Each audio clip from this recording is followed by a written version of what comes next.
Yep.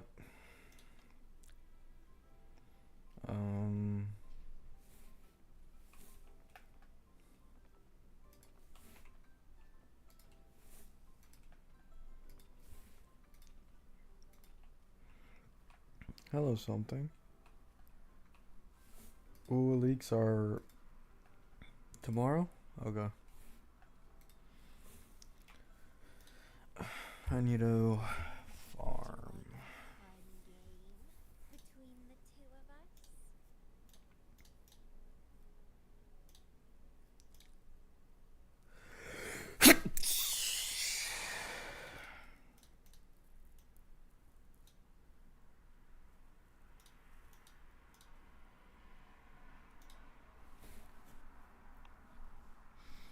What do you think of Cartia animations? I already made a video on it.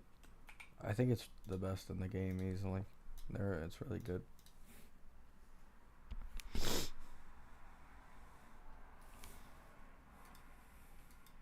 Depends on whether or not I win Chakona 50-50. If I win Chakona 50-50, probably.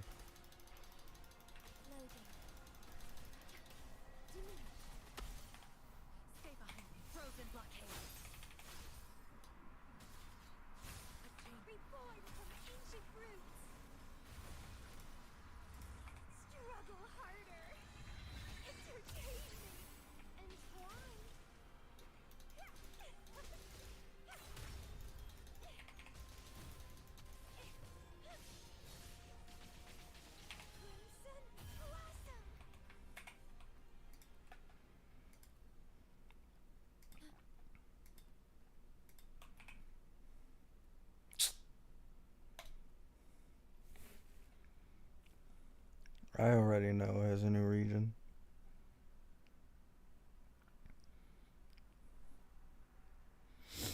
Yeah, that's the thing about Cartethia, is the Chakona situation. Once again, you know, all these CCs are gonna bring up, oh, you can clear with Don Jin. It's like, yeah, man, but that's just not how power creep works. She's probably gonna lose a lot of DPS without Chakona. We don't know how much just yet, but we'll find out soon.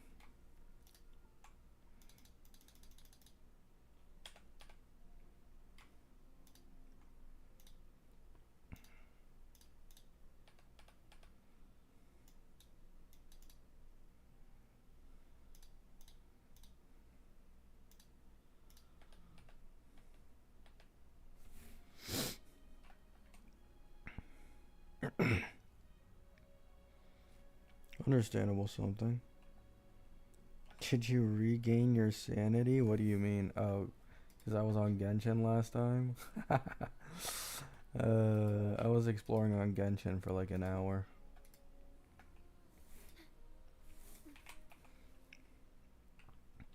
All it did was remind me how shit the exploration in that game is.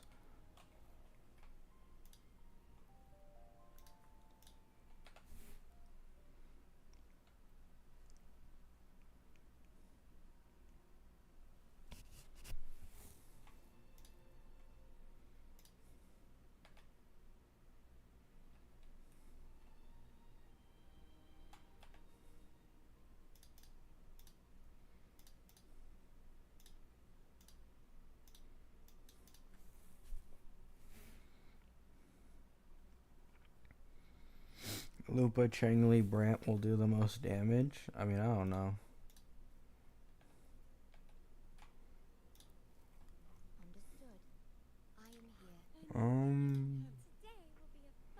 A shorekeeper.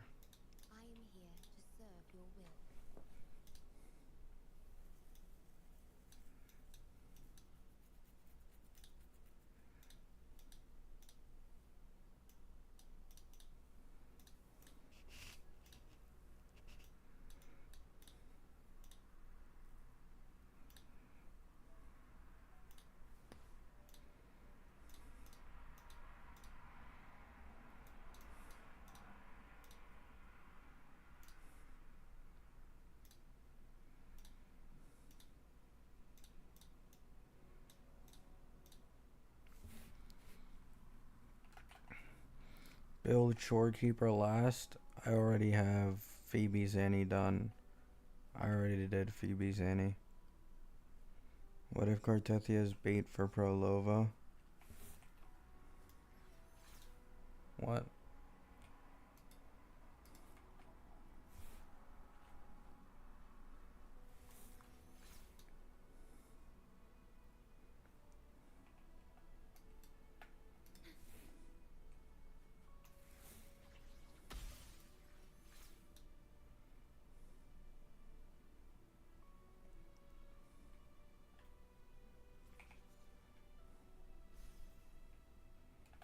Camellia.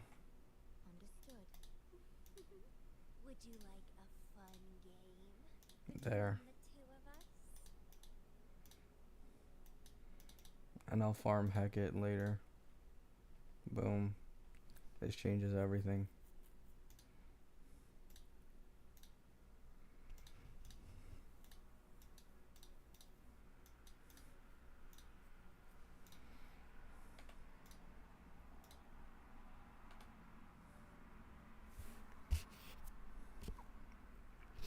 I'm not gonna build Sanhua, bro.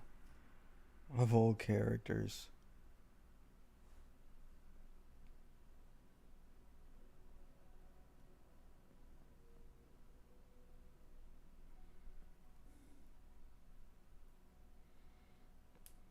Prolova doesn't even have better animations than Cartethia anyways.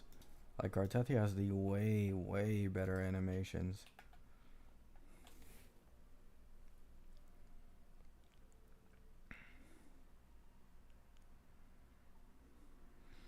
I mean, she's just not worth it, Flogon. I can't build 6 to 7 different characters at once as a new player. Like, I'm just wasting resources. Like, I'll build Sanhua after I've built every other limited 5-star. I'm also pulling Chakona, and I'm also gonna pull Cartethia.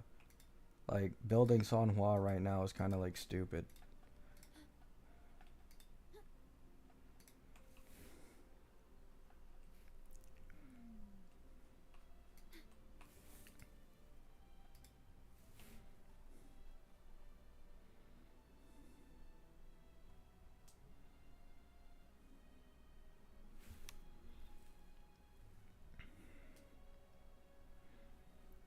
I mean, you can just do what ifs for whatever you want, Flogon, but it just doesn't matter. Like, it just doesn't matter at all. And she's not going to be more universal because her best in slot support is Canarella. Canarella's the only one in the game who increases like echo skill damage.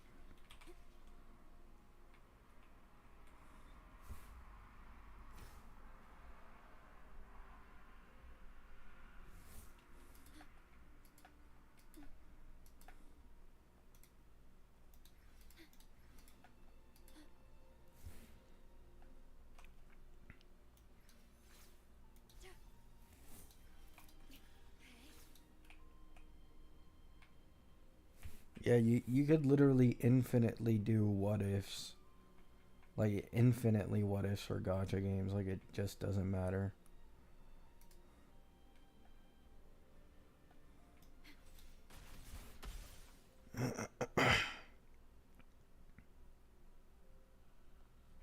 No one gives a shit, Flogon. Like, who cares, man? Oh my god. 3.0 characters are 30. Actually, Cartethia herself is probably going to be at least 20% stronger than any other team in the game. That doesn't mean shit. Like, power creep is a constant thing. In the next version, oh, characters are going to be 30 to 40% stronger than 3.0. What a bad pull. You know what I'm saying?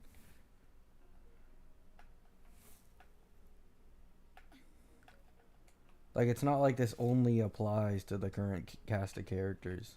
It applies to the entire cast and future cast. I have Canarella. Should I pull for Prolova? Probably. Probably going to be the best in slot team.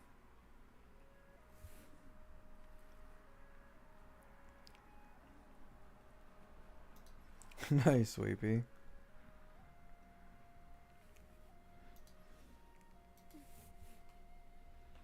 How long do E6 characters last? Well, it depends what game. Like in this game, probably a long ass time. HSR, basically every single V1 DPS at E6 can clear. Um, yeah, like it literally in most gacha games you get an E6 that shit's lasting you a long time.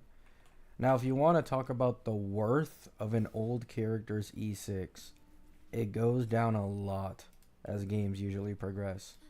Like I brought this I brought this up in a different video, but look at the S2 jump, like S0 to S2 for the beginner V1 characters, and then look at the later V1 and V2. Like it's a like okay, so beginner V1 was usually around like 15%, 10 to 15%. Later V1 started going to like 20 plus, and then V2 started with like the 30s as the average, and now Zanny gets like a over 40 from like late V2. Like Zanny gets over 40 from S2, and she has like the biggest sig jump in the game. So sequences just get better and better and better. Signature weapons get better and better and better, but you can still clear with obviously old S6s.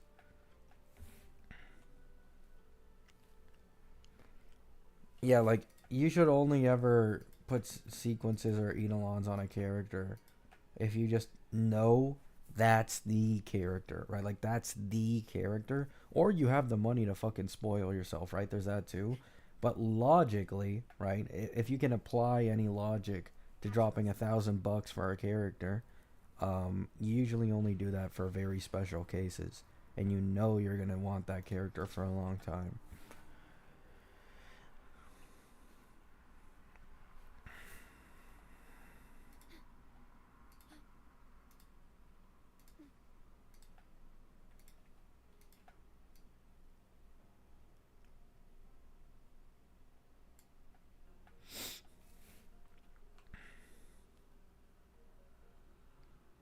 Nice, Flogon. Also, the same advice I give in HSR will be the same advice I give here. For in HSR, it's the Annie characters. The Annie characters are usually the absolute best to invest in for like long term, lasting from when they release to until they become like kind of bad. It's always the Annie characters. And in this game, it's the Sentinel Resonators. The Sentinel Resonators in this game just like look at Jinchi, man. Jinchi is still T0 and she's pretty old. Like no one else that released around Jinchi's time is also in T0.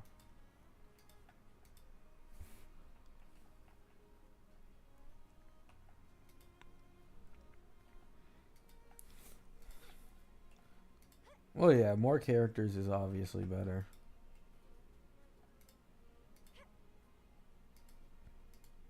It also depends for some people though.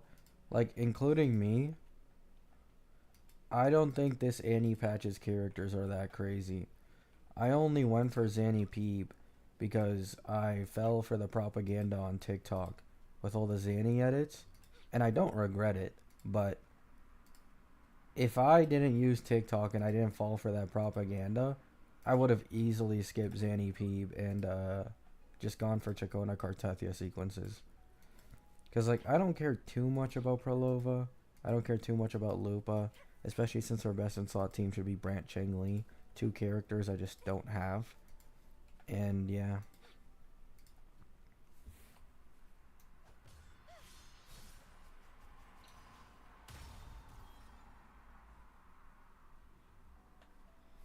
Yeah, I think the exact same way. I think Zanny's cool but overhyped. I completely agree with that take.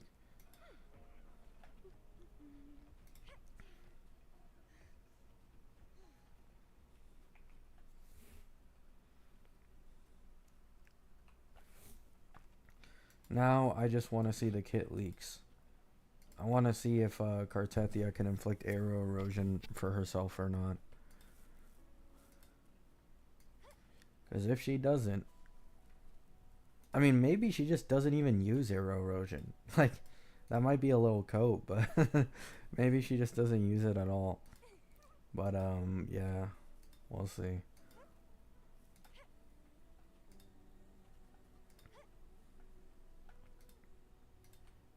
I just want to skip Chakona, man. Ooh, I want, like, people don't understand. Like, whenever I bring this up, people think I want her to, like, want Chakona. Like, no, man. Fuck. I do not want to pull Chakona. I do not want to pull her.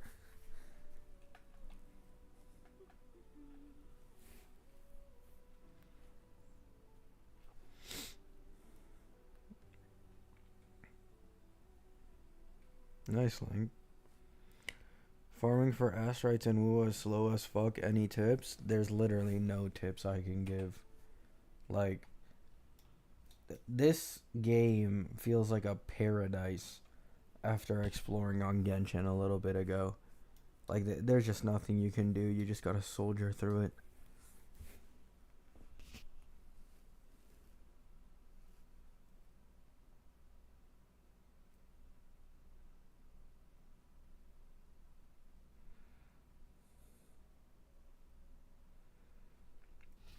Yeah, like, I keep getting someone under the comments of every single video I make on Wuwa asking if he should pull Chakona, and I tell him the same thing every time. But he keeps commenting the same thing over and over again. It's like I haven't even bothered responding to him anymore. He's like, should I pull Chakona for Cartethia? Do I need Chakona for Cartethia? I'm like, I don't know, man. Like, the kit leaks aren't out yet, man. I can't lie to you. You know what I'm saying?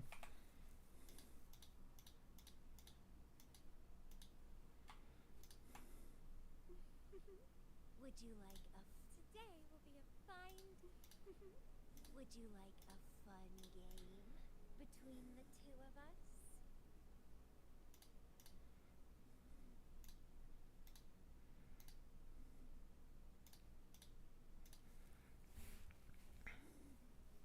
I already know I'm overcapping.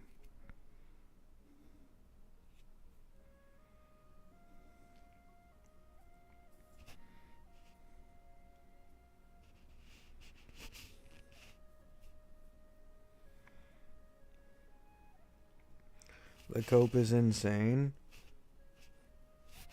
What? I'm aware she's probably gonna need Chakona, but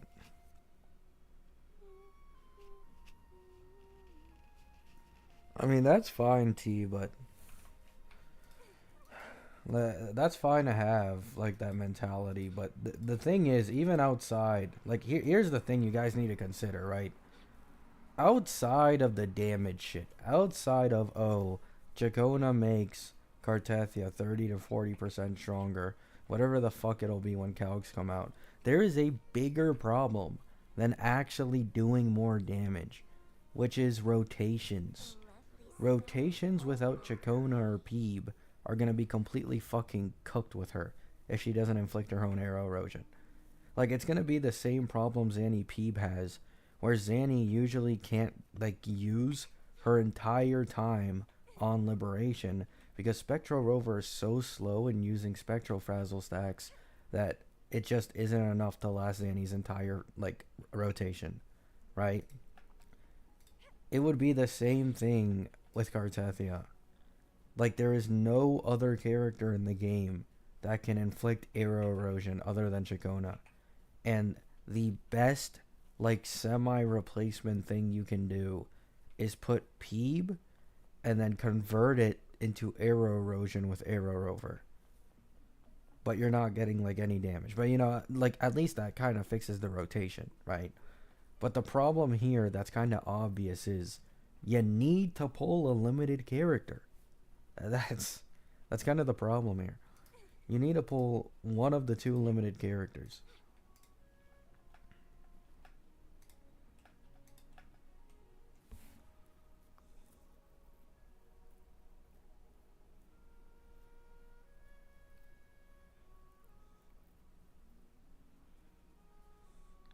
How many events are there in the second phase of 2.3? I think 2. So the 900 activity points that you can get from this shop. Okay. I was going to make a video on gacha tribalism.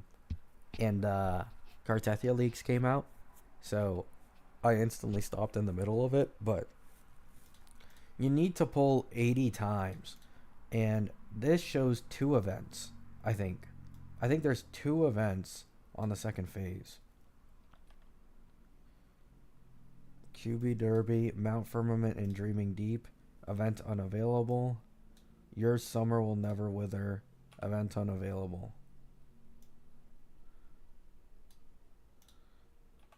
So I think 2 or 3 events on phase 2.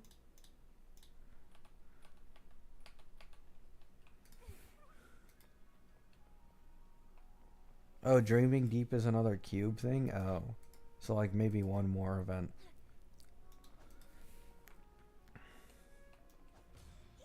How many hours do you sleep?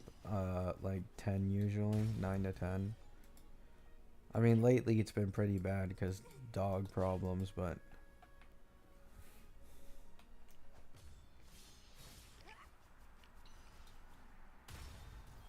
Understandable, Wrath.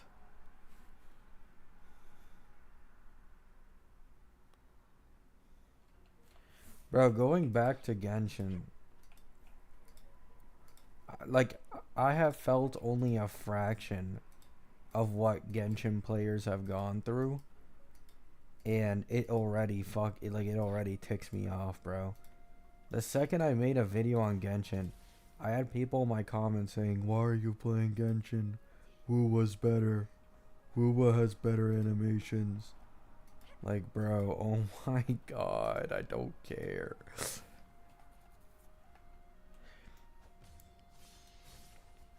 What is very ironic is that Chakona is everything people were worried Anoxa was going to be for Herda. Yeah. Yep. Sub-DPS, build stacks, arrow erosion damage bonus. Yep.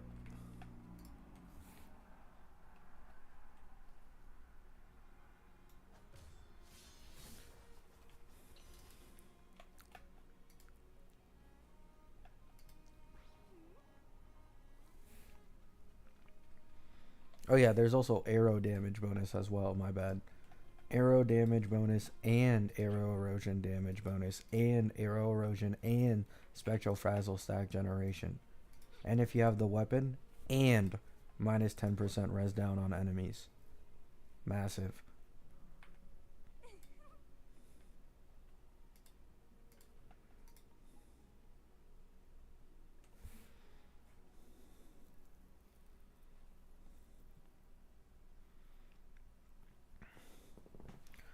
I mean, that's the thing, Zakaria. Jade will be better for Pure Fiction. Anoxa will be noticeably better for MOC or APOC. Especially once the AoE shilling goes away. That's where Anoxa's value kind of lies. Because Herda's single target damage is like, no offense, garbage. Like with the HP inflation these days, doing like 2 to 300k on an enhanced skill that you don't even have 100% ult uptime on is pretty disappointing. So Anoxa is supposed to like save her from that.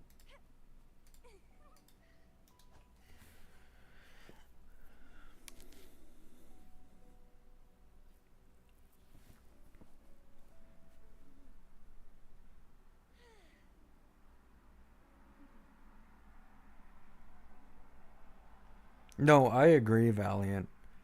I brought up this point a little bit ago, and this is okay. So this is my gripe with Anoxa being called a sub DPS, right?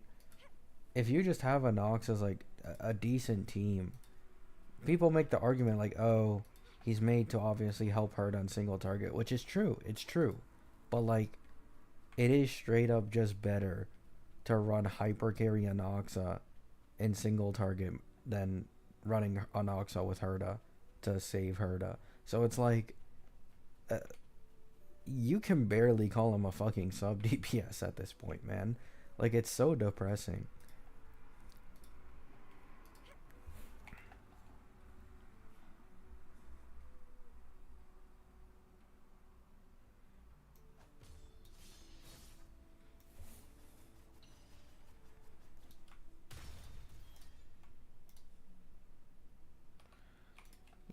who do I farm echoes for? Would you like a fun game? Time for another adventure?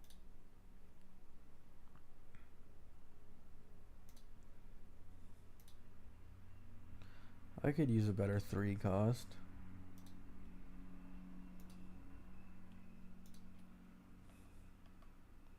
Let me just over farm it.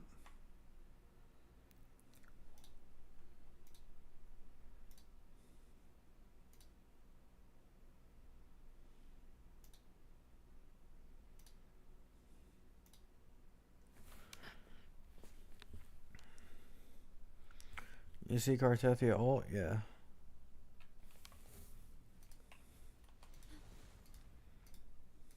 Astral modulation.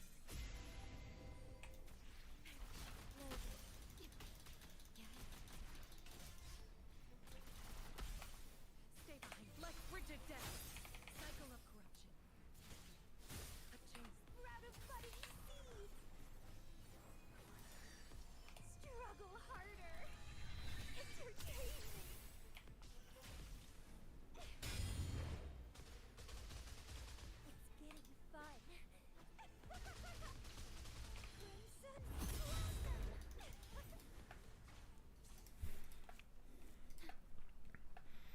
Is there a new leak set coming for Cartethia? I don't think there's been anything leaked, but okay, so apparently I'm not sure what exactly it is, but there's like a question mark on an echo set, or a question mark on, I think maybe, was it Floridalis, that they might drop a future different echo set, like most things in this game do. They drop 2 different sets. And people are theorizing that one is for DPS Cartethia, and the current one isn't for Cartethia, but just Chakona. Feed my blossoms, self-deceivers.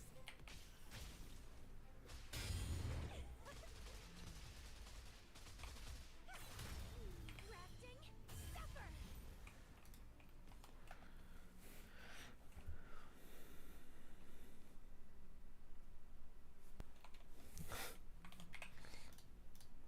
Yeah. Attack, defense, attack, glacio, ER, I mean maybe, arrow, ER. At war with time.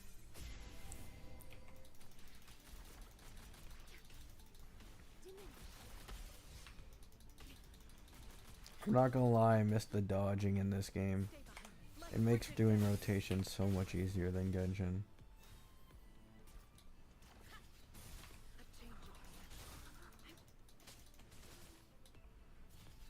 Reborn from each. Don't run. Keep the dance going. Let's have fun. The lovely smell of all my prey. Vitality, sour. It's getting fun. Entwine. Let's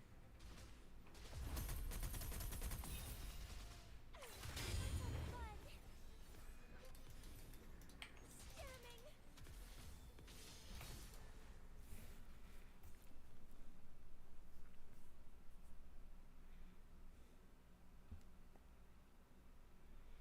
I don't know why you got a Genshin account you don't like that game. Because it's easy. And I want Skirk.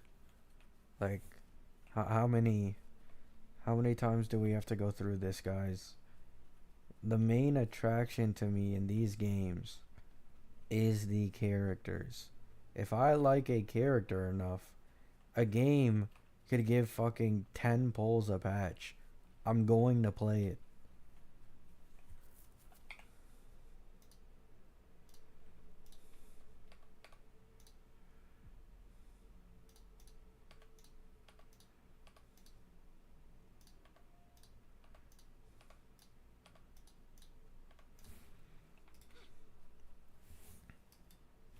You bought an account? Nah, I just talked to some pirates. Made a deal. Yeah, like another thing you guys need to understand is I'm not okay. I need to clear this up. I am not going to be taking ZZZ and Genshin as seriously as I do Wuwa and HSR. Wuwa and HSR are my two favorite gacha games in the world. So I don't mind like sweating these games, being consistent on them. I could give less, like I can skip days playing Genshin and skip days playing ZZZ without an issue because I don't care about them as much. And obviously, like I can't healthily play 4 different gacha games every single day consistently, do dailies, like learn all that shit right now. Like I don't have that much free time, bro. Like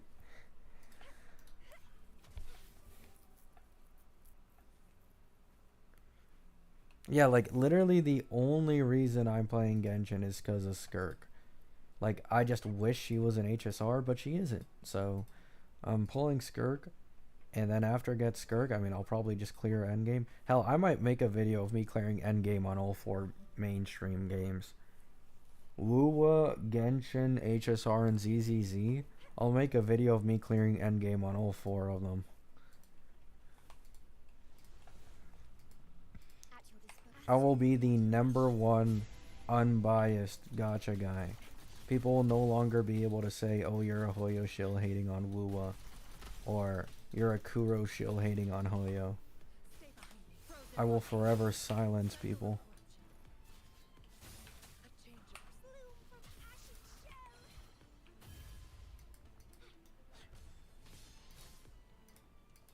Feed my blossoms, self-deceivers. Let's have fun. And fly.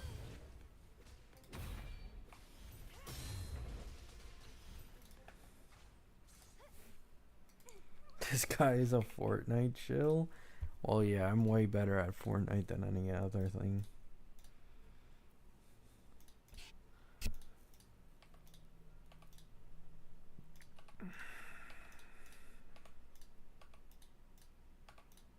You fucking dumbass dragons.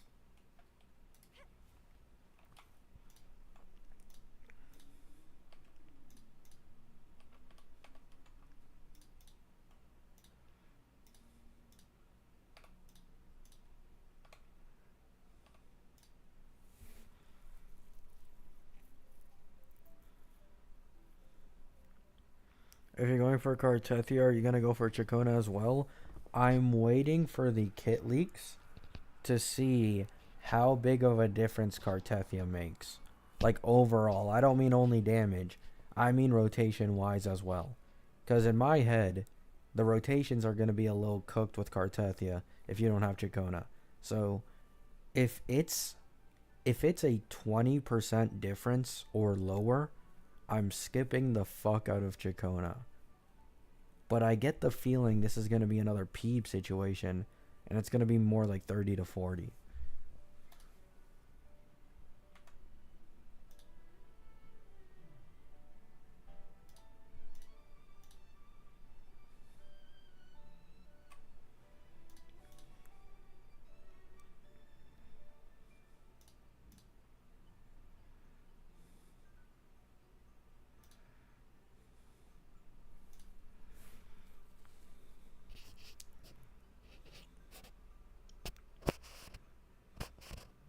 Does Arrow Rover have any arrow erosion application? No. You need Peeb and use Arrow Rover to convert her Spectral Phasal to arrow erosion, or you need Chakona. There is zilch other way to build arrow erosion.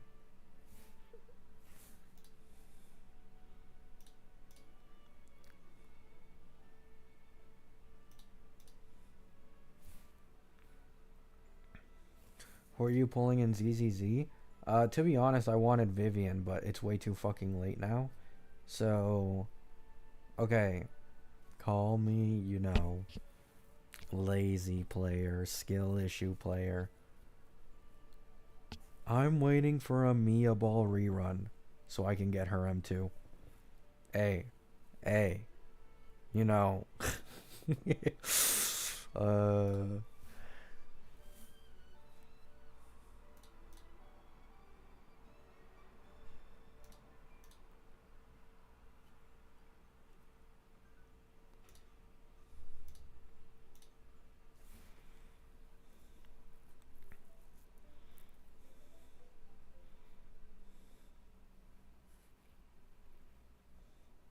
is blood going to E to another emanator? Yup.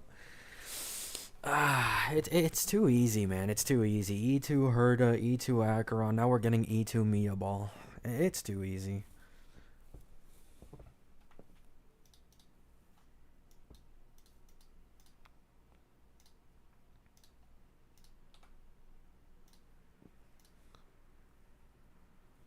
Oh.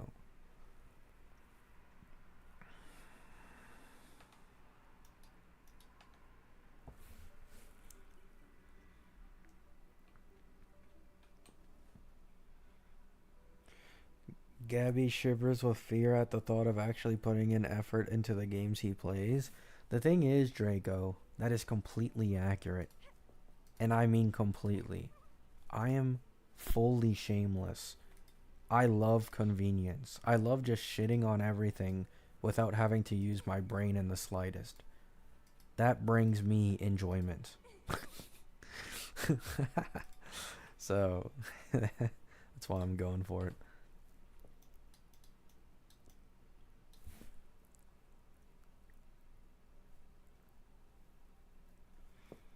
S2 Cartethia and Jinshi.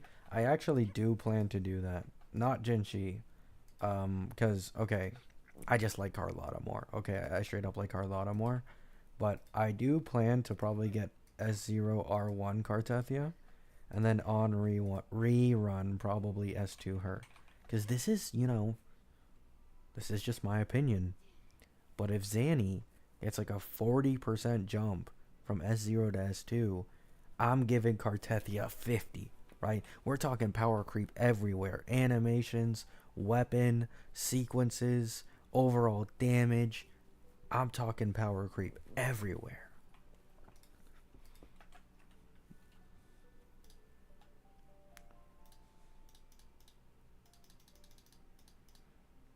Y'all thought Brant and Zanny was bad? Just wait till Cartethia drops, buddy. Pull better. Pull better. Did you know that S0R1 only costs 2 pulls? If you just pull better, you only need 2 pulls. That's all you need. Have you ever thought of that?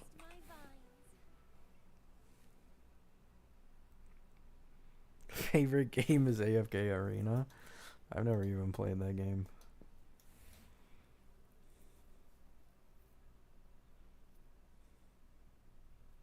Bro loves My Day because he can't even control him. Okay, here's the ironic part about all of this. I fucking hate My Day's auto combat. Like, HSR is like the one gacha game I've actually bothered putting in time to like understand kits, learn about synergies, how strong characters are. And because of this, I now regret getting My Day. Because he's just so fucking boring.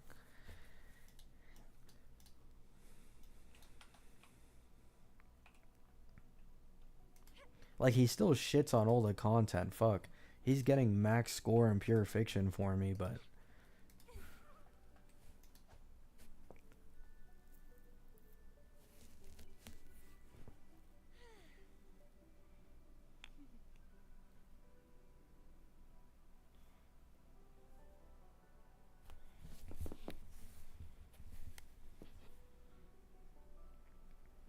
Oh yeah, Zakaria, I agree.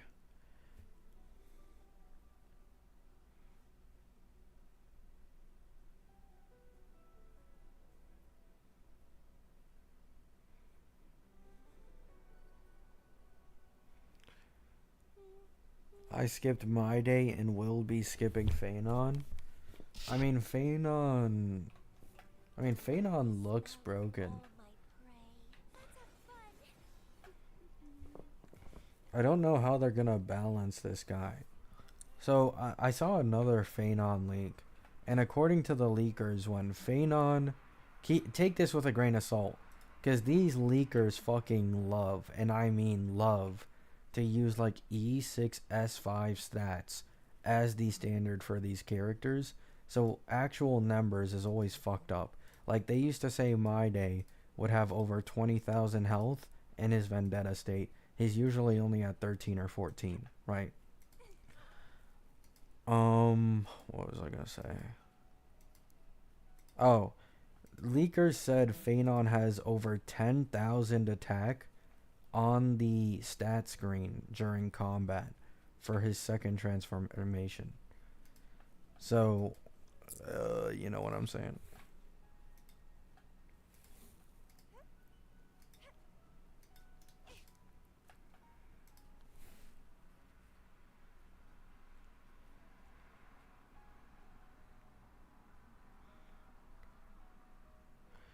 Broken and new HSR character name a better duo. The funniest part about all this is I think I made a video around Herda's release saying the strongest for 2 patches. And I think I did the same thing for Casters. And would you know it? Oh my god.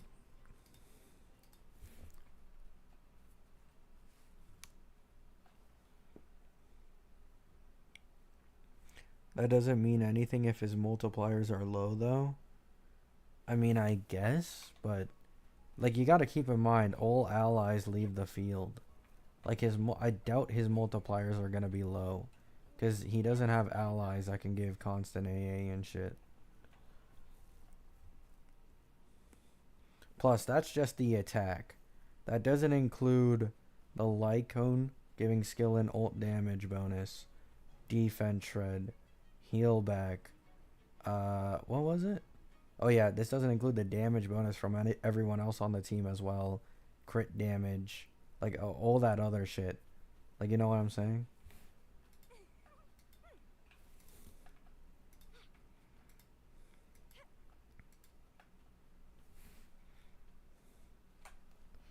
So Robin's 1000 plus attack wouldn't be that great then? Probably not.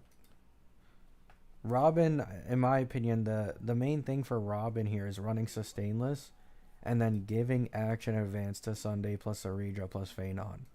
Because one action advance from Robin, you let's say you run -1 speed Sunday with Feainon and you have Saridra faster than Feainon to like apply that shit. Like Feainon takes a turn, gets an extra turn because of Saridra's buff. Sunday action advances, then Feainon gets more turns again. So you get like an extra 4 turns from a Robin ult, and this is pretty big for Feainon, because every time Feainon uses his skill, he gains 2 stacks towards his ult. So you could instantly activate his ultimate, because outside of the 8 stacks that he gains from all that action advance, he would also get like stacks from being buffed from Saridra and Sunday, plus energy gen from Sunday. So you could probably, like, he exits ult, you could Robin ult again and then automatically get ult for him again.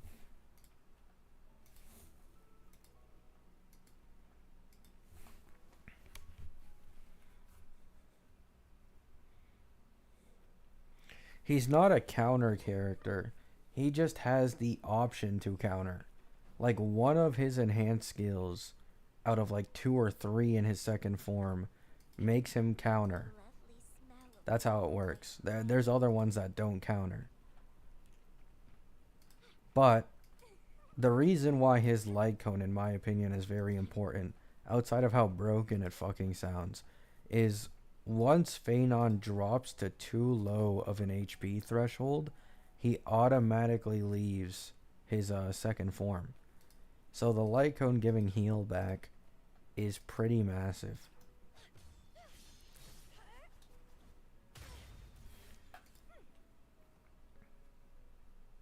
Good morning, Moore.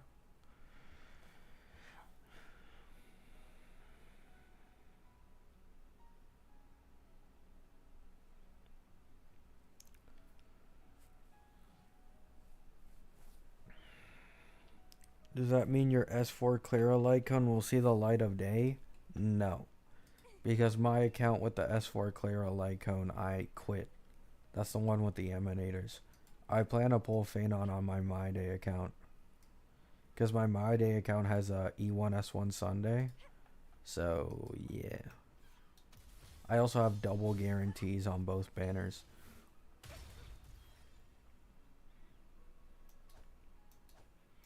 Can someone remind me what Chakona's weapon does? Minus 10% arrow res on enemies inflicted with arrow erosion for I believe like 20 or 30 seconds.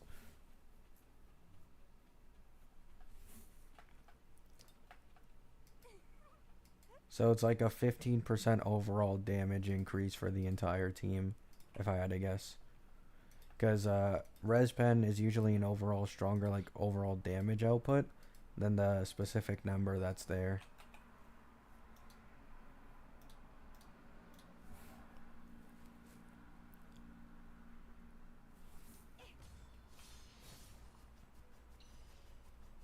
That shit is on the level of sequences, by the way. Chakona's weapon is a bigger overall team damage increase than some V1 like Jinshi sequences. It's gotten bad, man.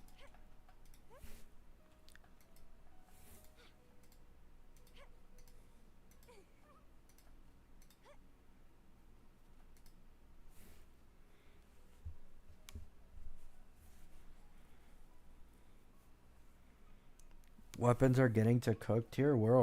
It's already at cook tier, bro.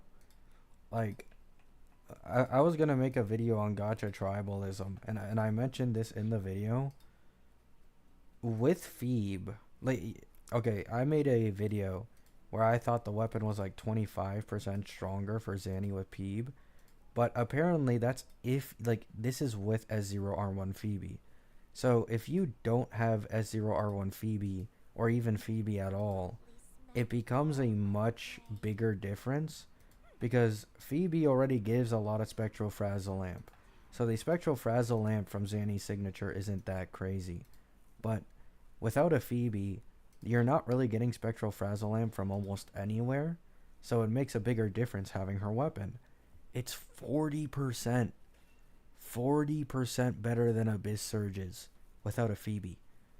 And it's 50%, over 50% better than any 4-star option.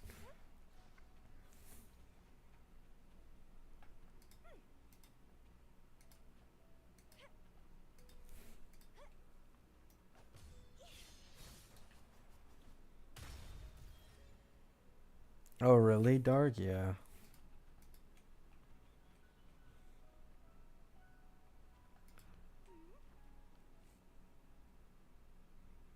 Hello, Haru. I want more rewards? For what, Solus? Cartia and Chakona?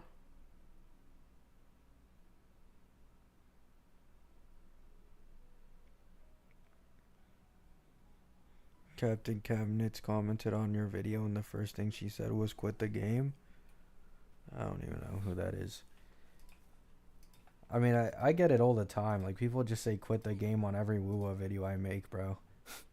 Criticizing this game is just, it's so bad, man.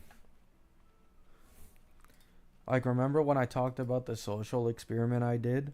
Where, okay, so I made a video on the 4-star situation in Wuwa, and I was still getting fucking hate rated in my comments and shit. Like to dislike ratio was abysmal. And I keep in mind, I was appeasing people in this Wuwa video. So I thought, what if I made a Hoyo one? What if I made one on HSR just to see what happened?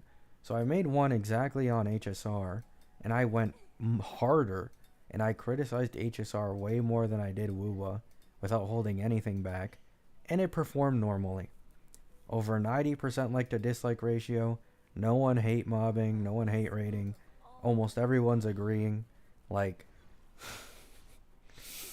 you cannot criticize Wuwa in the current state that it's in. You just can't. That's why I haven't made any more videos criticizing this game. With the big CCs currently on Wuwa, it's not a good idea to criticize this game, bro.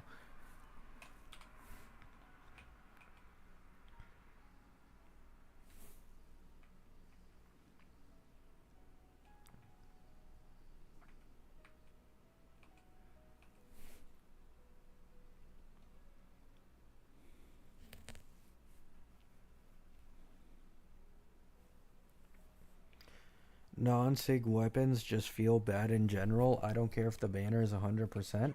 Yeah, the 100% banner argument just doesn't work anymore.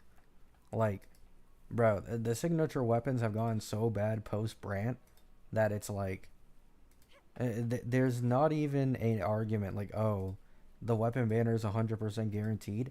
It just doesn't matter if weapons just all become fucking god tier compared to any other alternatives. Like, it straight up just doesn't matter.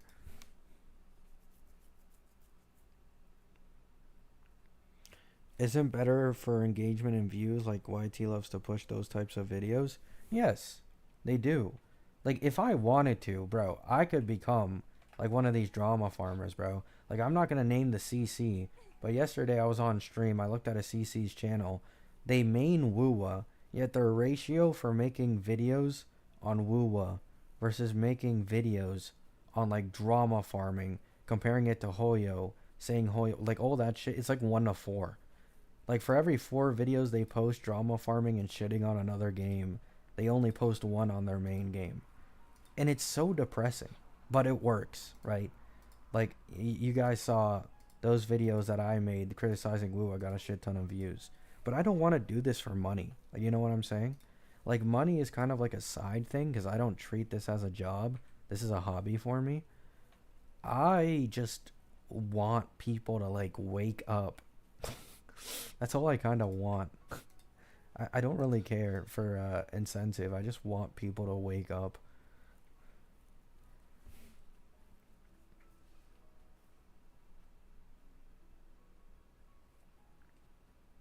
Oh, hello, Rokumata. Money printer, I just woke up. Why not make more usable 4-star weapons? I mean, man, they're even following HSR's footsteps with not releasing 4-stars all that often. Now, keep in mind, I'm aware HSR is much worse currently, but like, it's I don't know, man. I don't want to get too doom posty, because obviously, like, people don't want to hear that, right? At the end of the day, you watch a content creator to talk about like your favorite game or whatever. You don't really want to hear anything negative. I fully understand that, but yeah.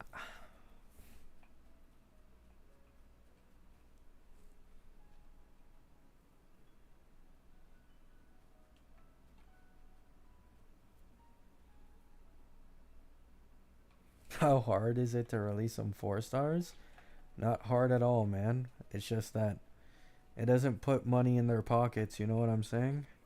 Like, why make a 4-star support when you can just make Phoebes and Chakonas for very popular DPS characters? You can just make more Phoebes and Chakonas, guys. Oh, 100% arrow erosion damage bonus. 24% arrow damage bonus. Inflicts arrow erosion on everything. And a little bit of spectral frazzle on liberation.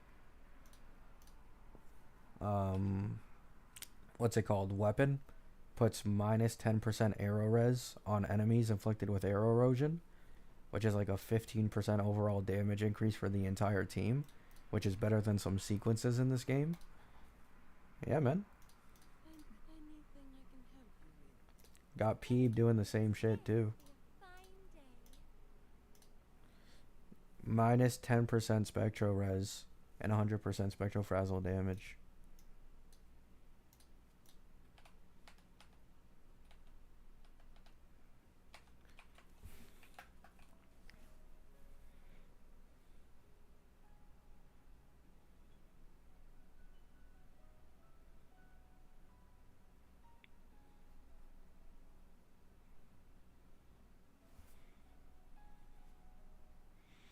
Don't compare Wuwa to that dog shit game HSR. I mean, like, what do you want me to say, bro? They got the same 4-star problem. They got the same signature weapon problem. They got the same pulls per patch. The only thing better about this game is the banner rates. That's the only thing this game's got going for it. And obviously, like, you don't have as much power creep or HP inflation. But, like, in terms of releasing characters, restrictive, specific mechanics, like these negative status effects, best in slot supports that are far beyond any other alternatives. Like, they are literally just following in the same path with just less power creep, The lovely at least for smell now. of all my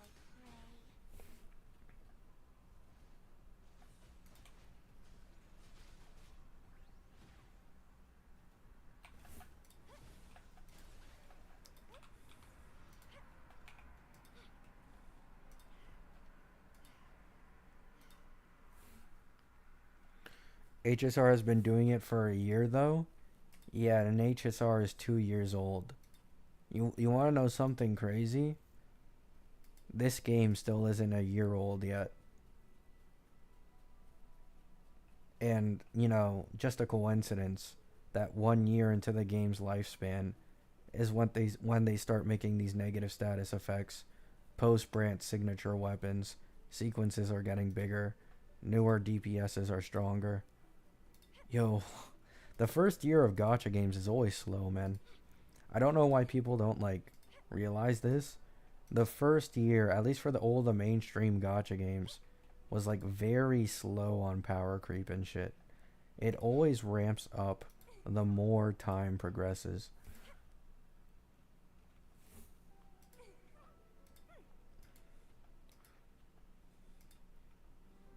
Now, I could be wrong, and I'll admit if I'm wrong once Cartethia kit leaks come out.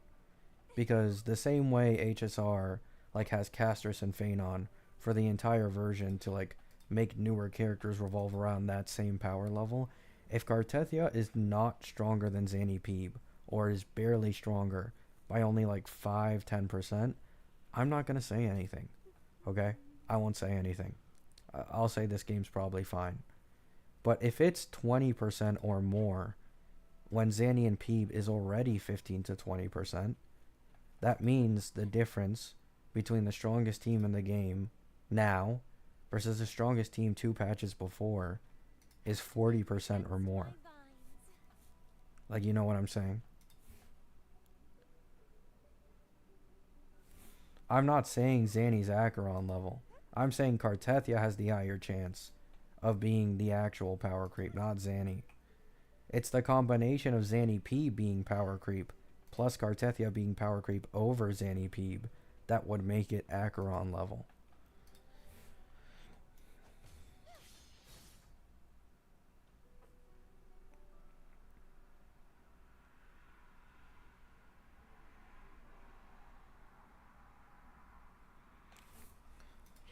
Like, I know it's probably just a coincidence, but like, Wuwa isn't the only game to release a finalized dot comp right before an emanator, or in this game, Sentinel Resonator.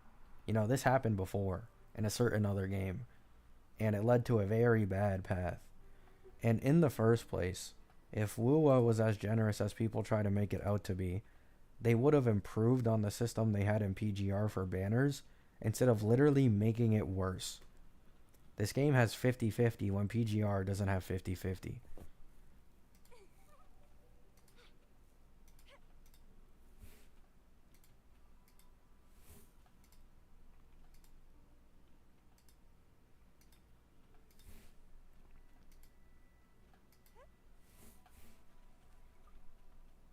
I hope she does 1 million damage with her ult. I won't be mad. I mean, you don't have to be, man.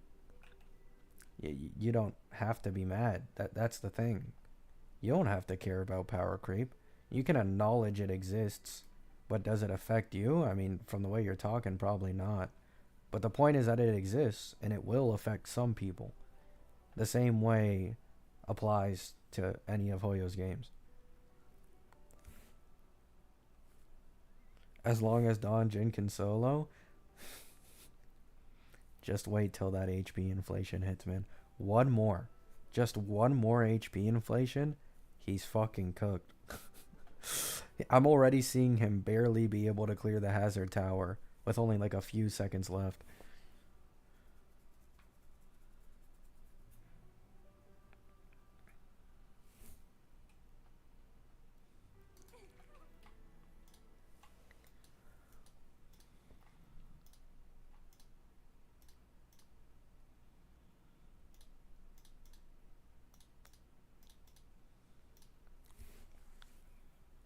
Oh yeah, HP inflation is worse. Power creep isn't usually an issue until it's matched by HP Fix my inflation. lines.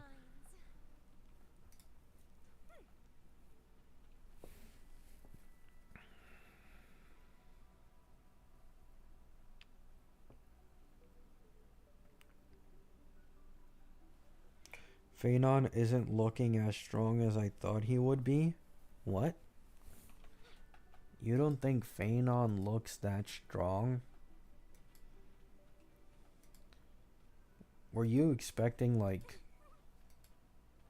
God himself to be in Honkai Star Rail? Like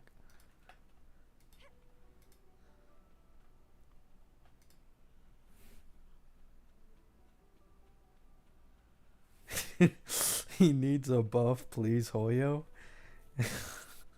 We all know who's pulling for Feainon in the chat.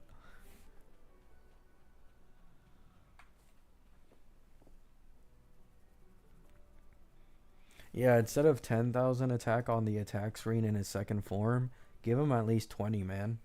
Like 10k attack, that's like some low numbers. Like what is that? Low ass numbers. Give him 20k.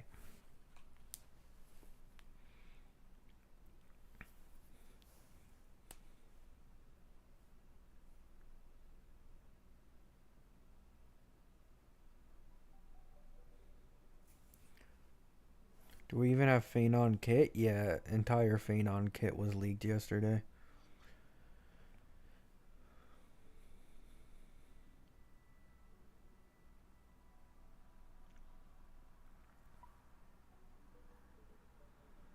Yep.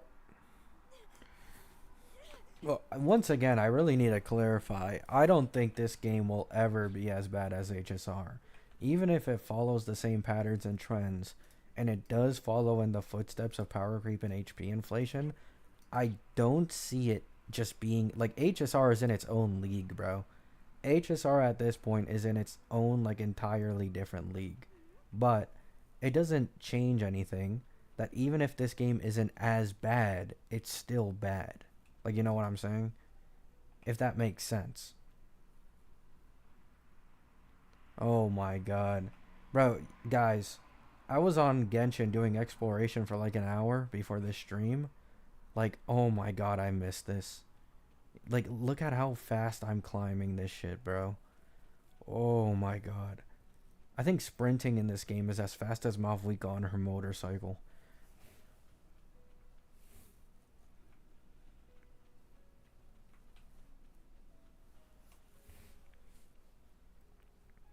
Delete Genshin? No, I'm good, bro.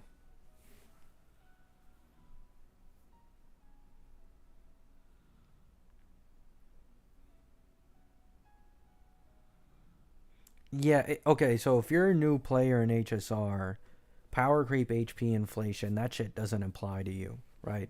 That's kind of how it works.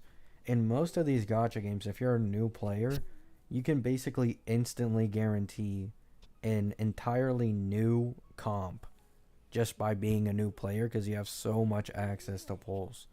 From what I've seen, if you clear everything in HSR after probably one or two patches, you'll have 400 plus pulls, maybe even possibly near 500.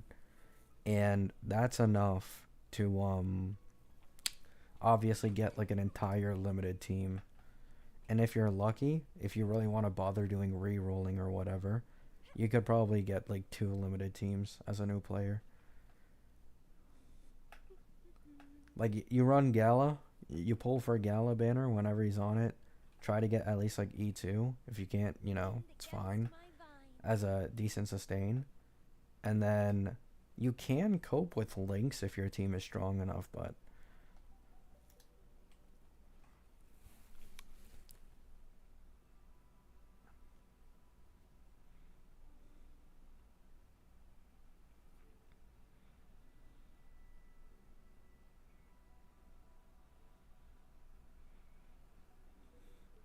okay, you guys.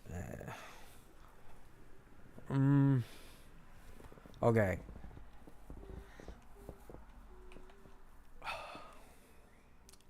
I will make a video on this in the future, right?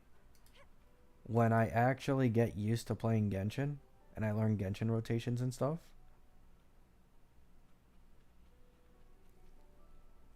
okay, maybe I won't make a video on it because I think I'll 100% be called a Hoyo shill. Personally, okay? Personally, between Genshin, HSR, ZZZ, and Wuwa, so far, Wuwa has been the easiest to learn and clear stuff on. Like, you can take that as a compliment. You cannot take that as a compliment. You can make the game more difficult for yourself.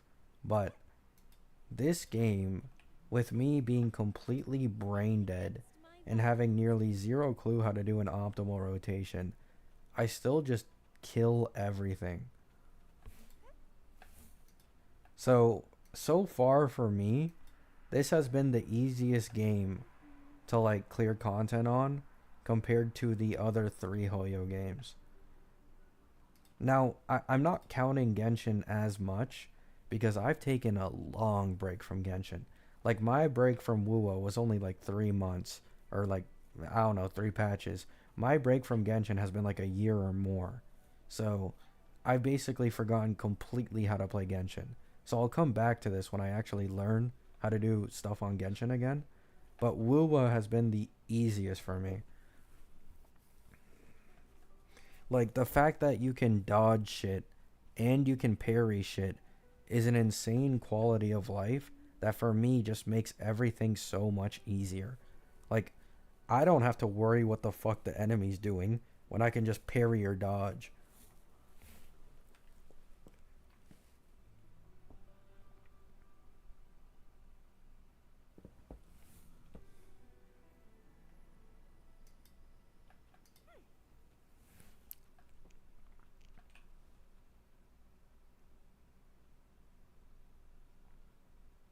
Nice link.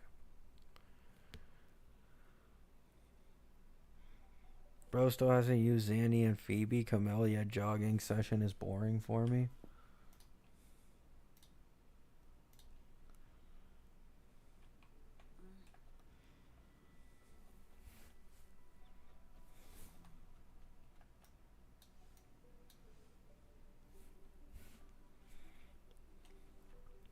ZZ used to be easy, but now you have to actually know how to use your character's kits if you want to clear fast. Yep. I've seen a few okay, so I was watching a few videos on Soldier Zero Onbi rotations. I only looked at it for like a few minutes. I wasn't actually playing the game. It was like when I was off, but like, holy fuck, you can spam her attack over and over and over and over again. Is that power creep? Yep. Look at the movement power creep, guys. Look at the movement power creep.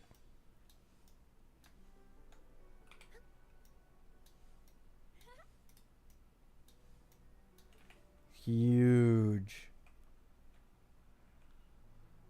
Free as a bird.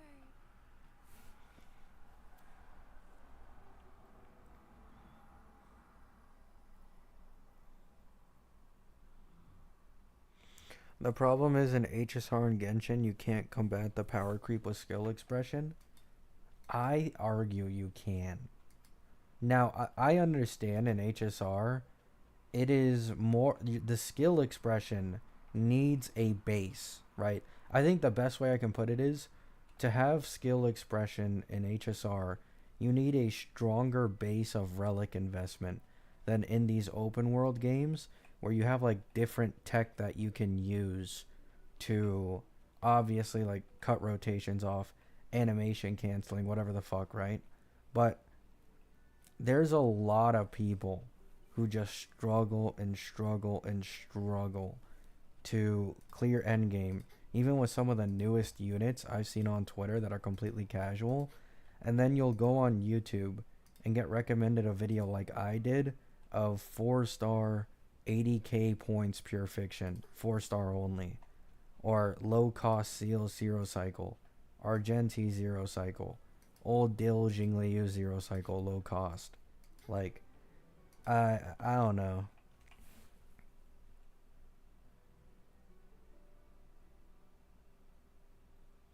Also, like I need to say, there are people who are on absolute crack cocaine using Moes for Feainon. Like, I remember seeing a low cost Feainon zero cycle against Nikodor where they literally never went for the lances. Never. Like, pure single target damage on that, like, 6 to 7 million HP Nikodor. And it was fucking insane, bro. Like, Moes took a million turns. Hello, Lynn. I saw that 4-star 80k clear too. Yeah, I'm not gonna lie, that kind of made me realize I have a massive ass skill issue. Because on my main account, I was using like E2S1 Acheron and Jiaoqiu. Now, albeit, this was my first time ever using Jiaoqiu and first try, but it's E2S1 Acheron with Jiaoqiu, and I didn't max clear the Pure Fiction with her. So, there is a bit of a skill issue, I think, but I'm aware, like, you can't really make up or copy what other content creators do sometimes if you just don't have the relic investment. Like I fully admit that.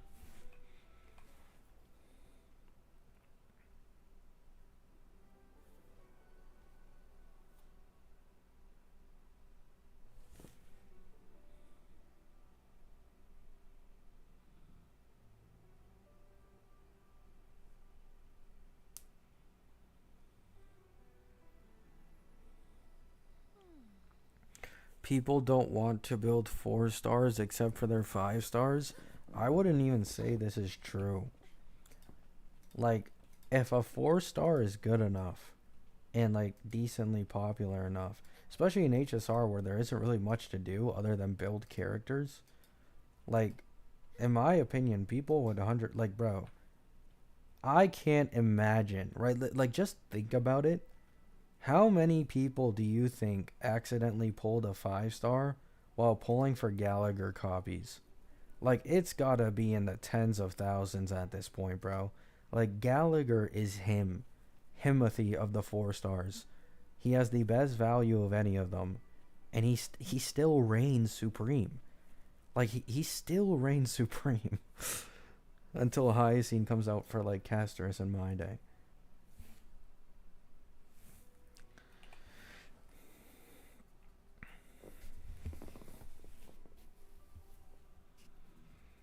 I need to learn how to use these private servers. Yeah, I tried doing it myself, but I'm gonna be honest, I was completely clueless, and I didn't want to bother like trying to learn how to like spawn in all that shit. So I immediately deleted it.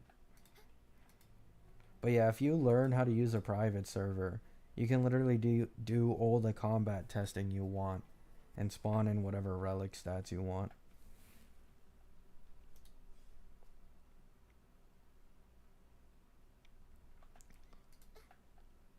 Will you get Cartethia? Yes. Cartethia is the next pull after Zanny Peeb. Let me see my pity, actually.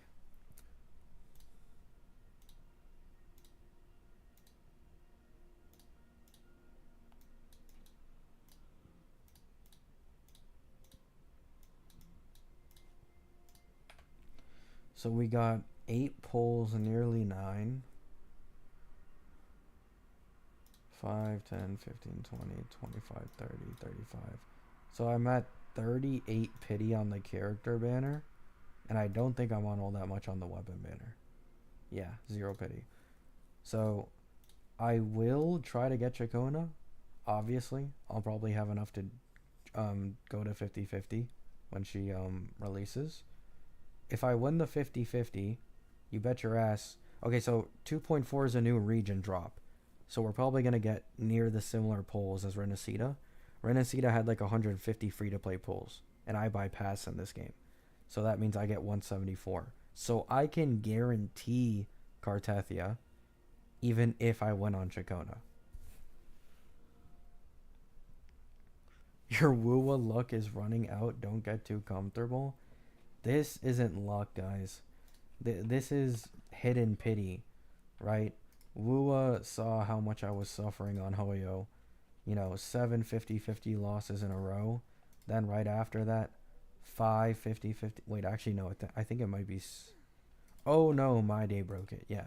My day broke it. But I was on, like, at one point, I had 12 50-50 losses for 14 50-50s in a row, which was really bad. So this is just an evening out, guys. Trust me.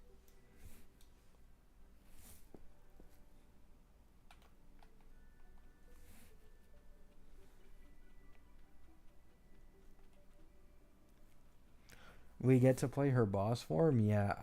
It. Okay, so I didn't know about the animations, but I was, like, not surprised at all when she turned into Flordelis for her liberation. Like, I just.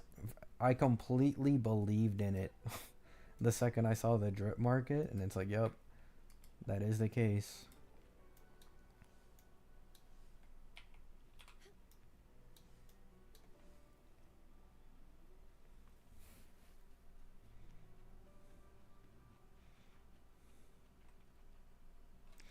Thoughts about post buff Silverwolf with E2 My Day?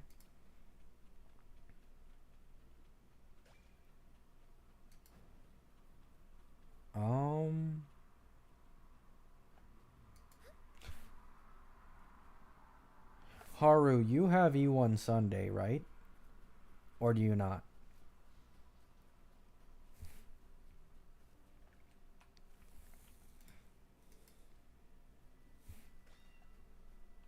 No? I'd say with Cypher's Light Cone.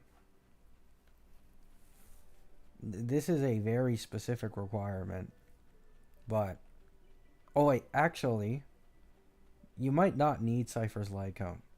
You can probably still hit like high speed thresholds because they're decreasing the amount of effect hit rate Silverwolf needs for like anything. Actually, okay, so with Cypher's Lycone, she gives 77% defense shred, and she gives 33% res shred. So like in total, this is like 120, 130% overall damage increase. But because of My Day's E2 giving him defense shred, it's more than that. Like noticeably more. So Silverwolf E0S1 with Cypher's Lycone would be best in slot. Team buffer. Let me see. E2 My Day. Because I don't remember how much defense shred it gives. Okay, it gives 15%. So 77% plus 15 is 92. So 92% defense shred, 33% res shred. And this gets you 95% damage increase overall from def shred, not including the res shred. You include the res shred, it's probably like 140. I'd say 135 to 140. Overall damage increase with an E0S1 Silverwolf.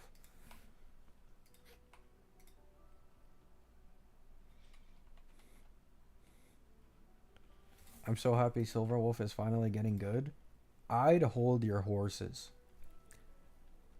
This is just my opinion.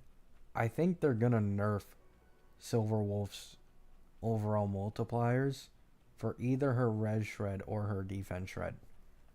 Because, okay, to put it into perspective, right? E0S1 Silverwolf nearly has double the damage amplification of E0 Triby. That's a little too far ahead, especially considering what they just did to Cypher. So I'd be a bit iffy on it.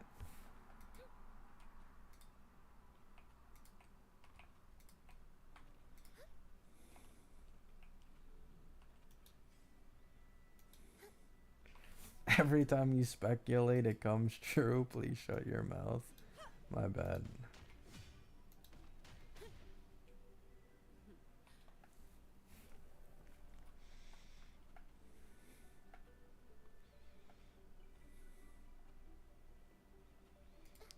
It's not like her skill is AoE. Well, her ult defense shred is AoE.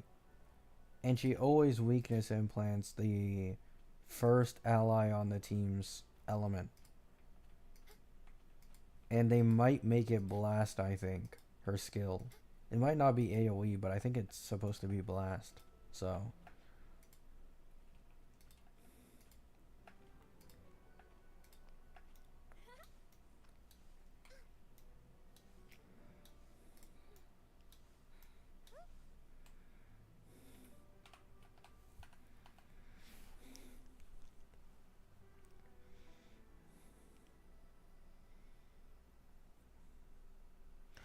My day Silverwolf E1 Tribby / RMC, am I cooking?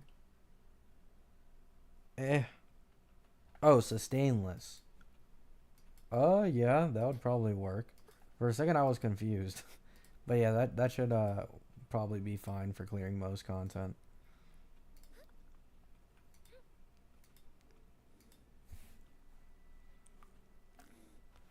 Though I'm gonna be honest,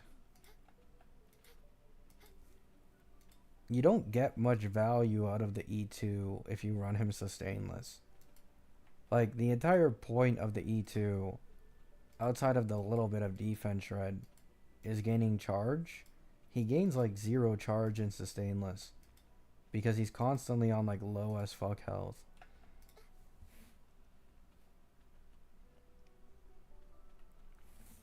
Buffed Silverwolf or Jiaoqiu.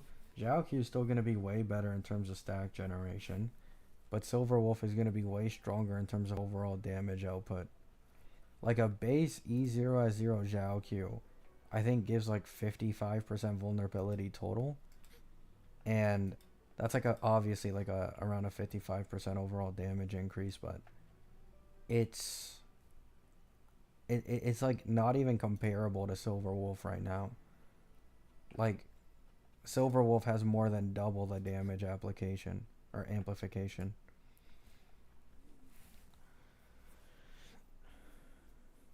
Yeah, you could also just use both, to be honest. You could use like Silverwolf plus Jiaoqiu or something. Not sure if that's better than Bubbin though. Or like Sunday.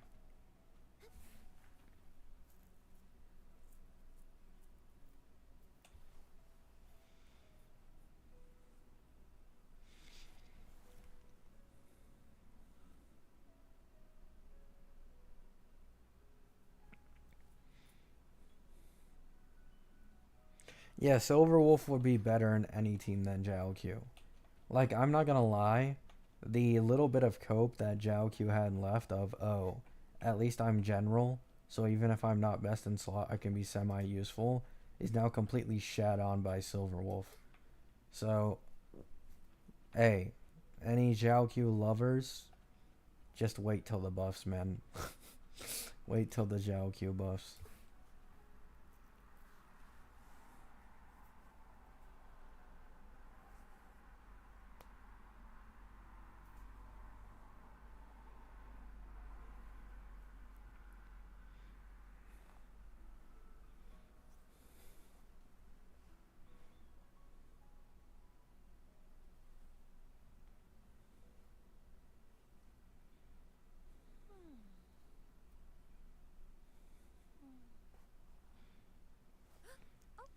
Wouldn't you still prefer Silverwolf instead of Jiaoqiu for MOC?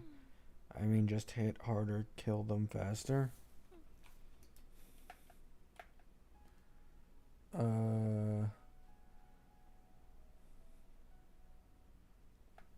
I am not sure. I just can't speak on it, to be honest.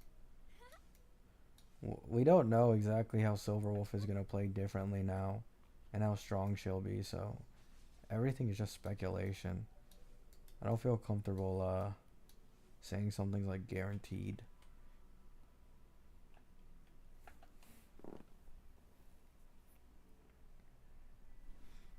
Yeah, like, Acheron just isn't strong enough anymore to really, like, you know, have that brute force type gameplay. Like, you actually do need to think with Acheron these days. So stacks are quite important. It can also depend on the enemy lineup. Like, if you're going against enemies that don't take full advantage of Zhao Q's, like, ult refresh, then Silver Wolf would, like, 100% be better, probably. But that's, like, the only really case scenario, I feel like.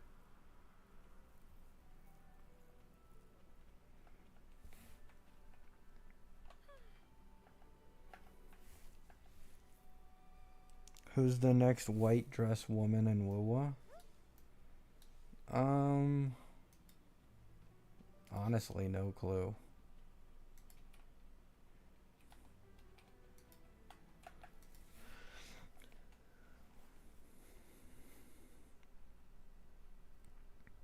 I mean, can you blame Acheron? Like, I went over this in my MSC HP inflation video for HSR a little bit ago. But when Acheron released, you want to know what Acheron was fighting in Endgame when she released? Like an 800k health Yangqing. That's who they had in an Acheron Endgame. Like, you know what I'm saying? Or like a 1 million health Kafka. Like, keep in mind, Kafka these days has like 2.7 to 3 million. And the elites have like 1 million each.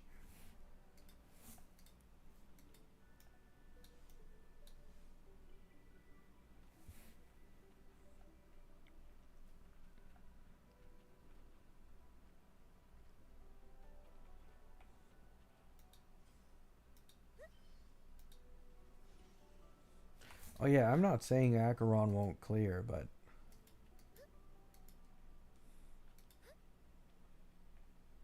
like I was using a bricked E1S1 Acheron with no Zhao Q for like nearly an entire year before I got Herda to replace her. But like I was always able to clear endgame with that Acheron, even using it in like pure fiction and stuff. Keep in mind E1 is literally only crit rate. Like if you just get really unlucky with crits, just fucking restart, man. Just restart and you can just copy the same thing.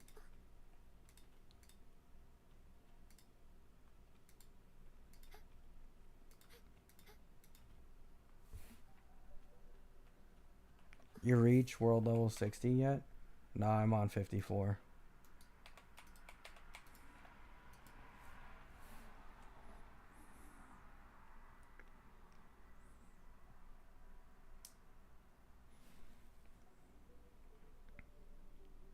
Yeah, you used to ult with Robin once, and that was literally all you needed to kill the enemies at the time.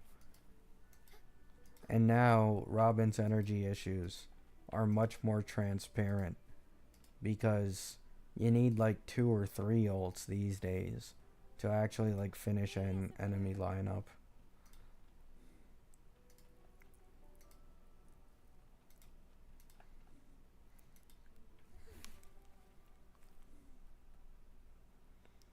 I've been lurking in the stream since it started. Of course there's Acheron slanderers. Hey, I was giving Acheron her props, okay? I had shit investment on her. No best in slot teammates. Didn't know how to play her. I was able to clear for almost an entire year. Hey, you know what I'm saying?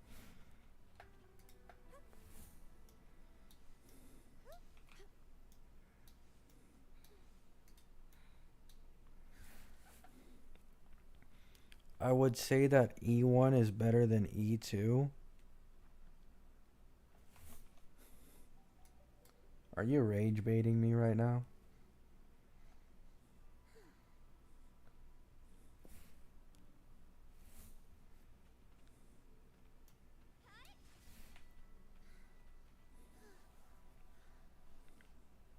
No. I feel like I'm being rage baited. We're talking about Acheron, right? Or are we talking about Robin? Crit rate buffs make building easier?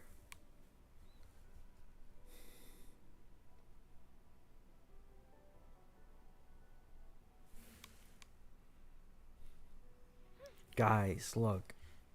I know E2 Acheron is scuffed, okay? Even compared to the other V2 main DPSs. I know it's like one of the worst E2s, but guys, are we really saying that 18% crit rate is better than that massive damage bonus and a stack every turn?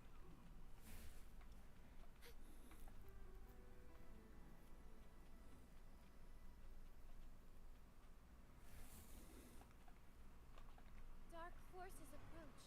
Be on guard. Free as a bird.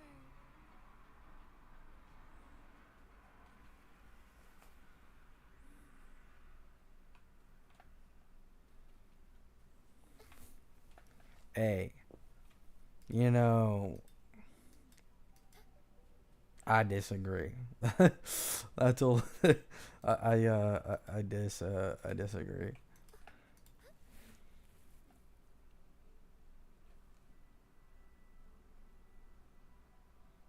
True Solus.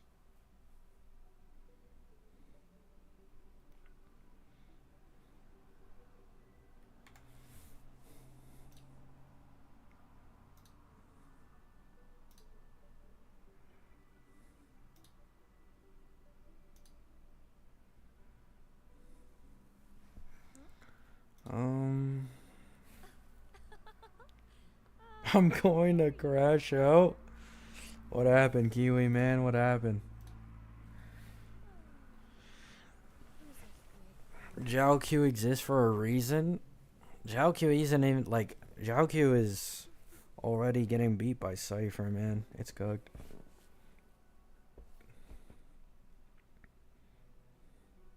Oh yeah, I know, Haru.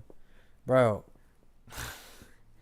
there's nothing sadder than going into the Acheron mains Reddit and seeing someone with an E1S1 Acheron. Cause you know they tried for that E2. You know they tried for it. I actually saw a post like yesterday of someone like, yo, I got E1S1 Acheron, I couldn't get E2. Who do I pull for?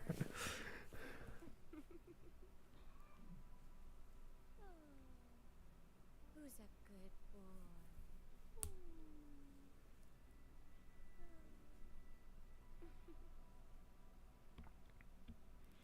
E2 bait claims many victims. Yeah, I could have been one of those victims, by the way. When I won both 50/50s for my Herta's E2, if I lost the last one, then I would have been stuck with E1S1 Herta. You know, same situation.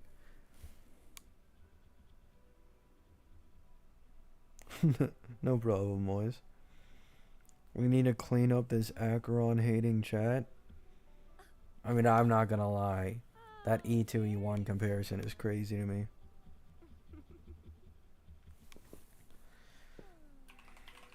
Who's a good boy?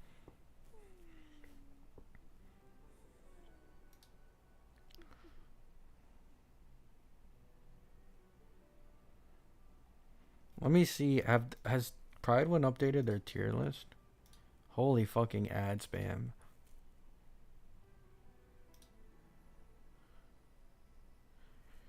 So what is Pride Win's current tier list? What's the best value DPS in the game? Oh, it's Herta. I mean, Herta won't be the best value soon, so it doesn't matter. It'll probably be Casters. Tribby is triple T0. Robin is triple T0. Sunday is not triple T0. Remembrance Trailblazer is triple T0.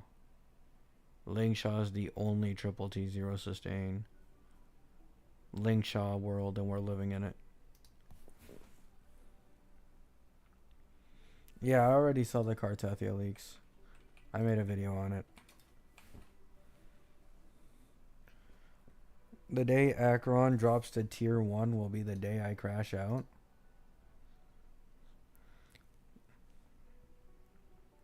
I mean, she's already getting there, bro. She's already getting there. They just dropped her to tier 1 in Pure Fiction. Apocalyptic Shadow and MOC is next. Is Yunli E2 there? Yunli is in tier 1. But she's literally like the bottom of tier 1. Like even Jing Yuan is higher.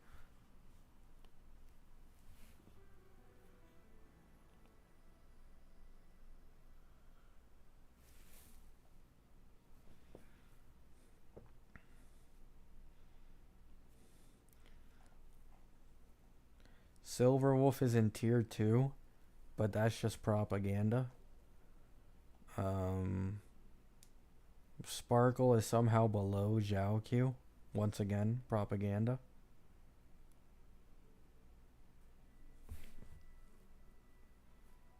What's Fainon's theoretical team as of right now? Probably like Sunday, Branya, Huo Huo.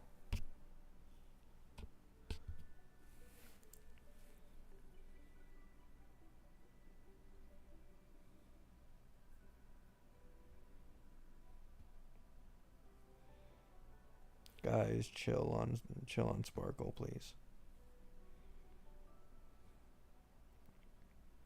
Where's Bubbin? What, on the tier list? Triple T 0. But if you're talking about for Feainon, I mean, if you run Feainon sustainless, yeah. Sustainless Feainon, no sustain. You just put slap on Robin.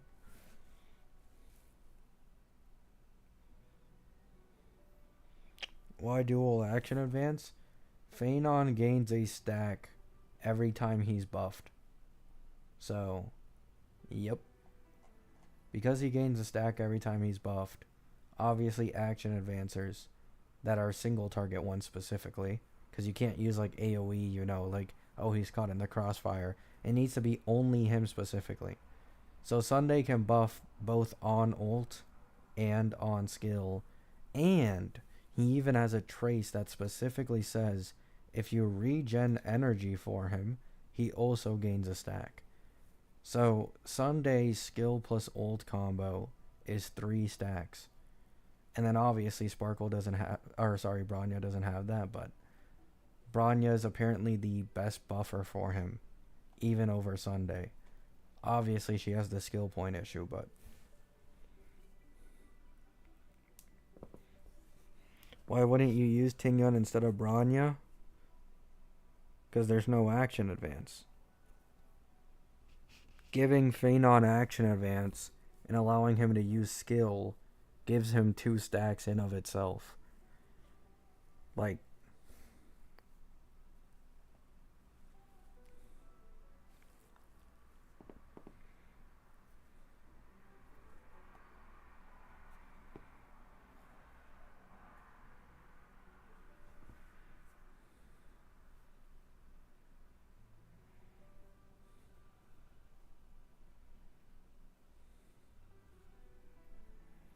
shouldn't ARMC be way better than Branya? No. Because, okay, Feainon gains 1 stack each time he's buffed, and he needs to be targeted. So Branya, on like Hyper Speed Eagle or whatever the fuck, if you want to do -1 speed, will buff Feainon like twice, right? And obviously this means 2 action advances, which leads to 4 stacks accumulated by Feainon, 2 stacks from buffing and action advancing Feainon with Branya. So 6 stacks generated from Branya. RMC doesn't get the action advance as consistently as like Branya and these other characters. And I'm pretty sure Feainon doesn't even use energy. He has his own ult mechanic, so can't exactly take full advantage of the true damage buff that RMC gives.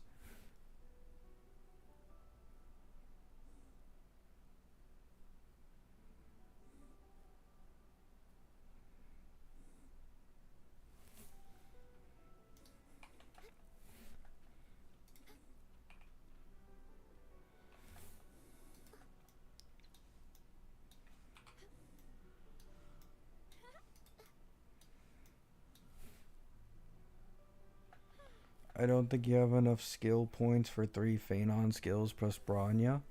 I mean, you can just use Sparkle, too. Like, it's any hyper carry action advancer.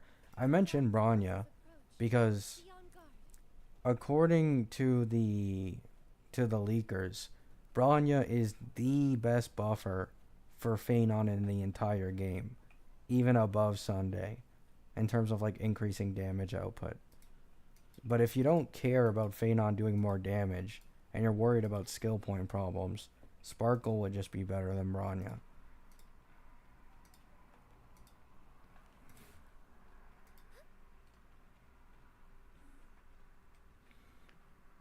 Feainon doesn't even use skill points? No, he does. Feainon doesn't use skill points in his ult transformation. He uses ruin marks. But in his base form, he uses normal skill points.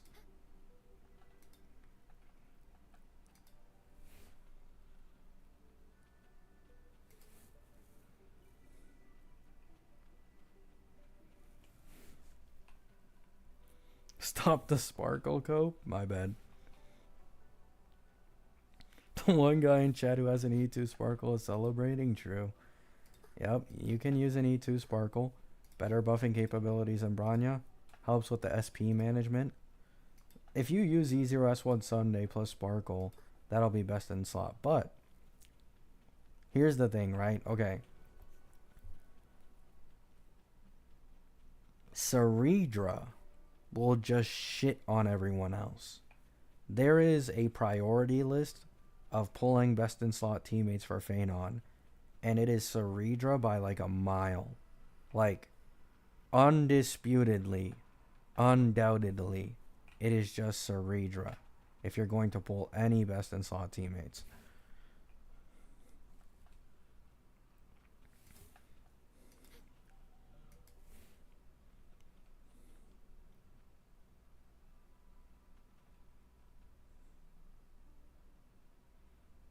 I only sub to you for the sparkle hate.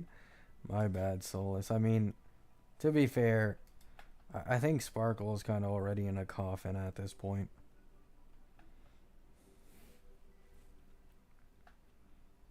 Can you explain in detail? So, Ceridra isn't an action advancer. She just gives more turns. So, she puts a buff on whoever she selects, and after that person, whoever she selected, takes a turn, they get an extra turn.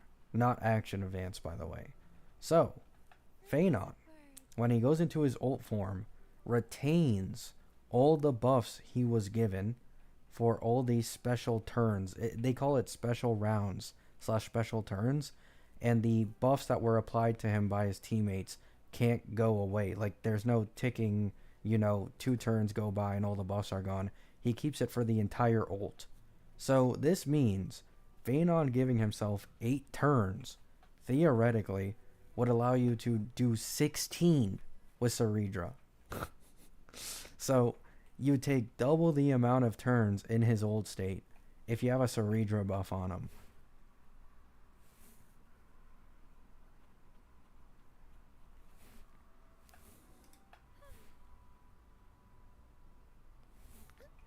Yep.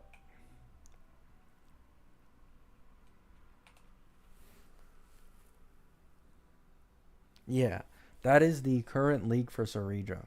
She gives a character she selects a free turn after they already used up an action. So this would take Feainon's 8 turns to 16.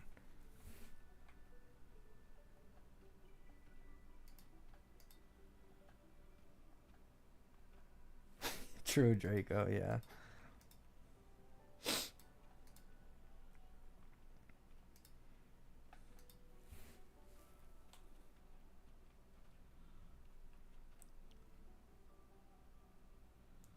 He already gets extra turns on E2. Yep, that's the best part.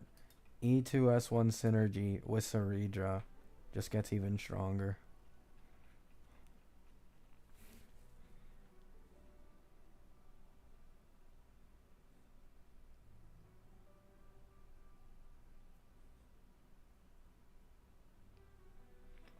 And once again, I want to mention that even outside of Ceridra, like, Dawn Hung Preservation probably won't be as crazy, but he'll still be crazy.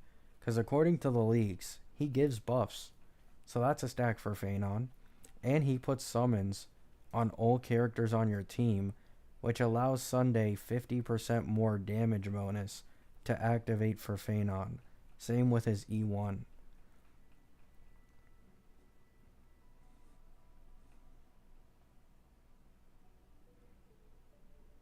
And Dawn Hung Preservation is probably going to have his own damage as well, similar to Hyacine.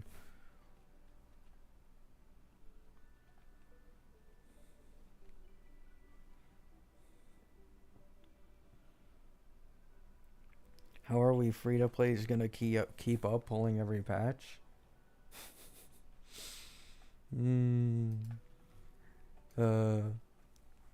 How are you going to survive, Kiwi? How are you going to survive? To be fair, I do think Kiwi said he does have a free-to-play account. Or like a more casual account at least. Where he doesn't spend as much. So, but we don't talk about his main account.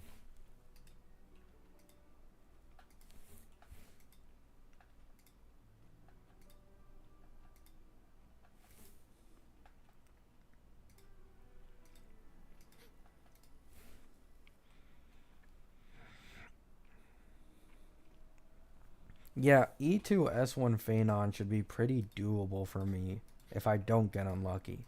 Like, I have double guarantees on the banners. So, I have double guarantees, like 20 to 30 pity on the character banner, and like 20 pity on the Lycombe banner too. So, if I'm not able to get E2 S1 Feainon, man, it is not gonna be a good time.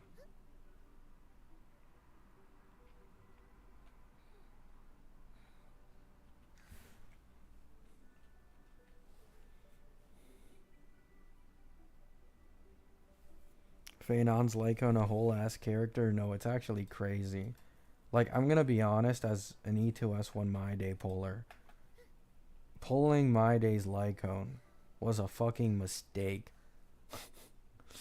It was a mistake to pull that guy's Lycone when we got something as general as Feainon's.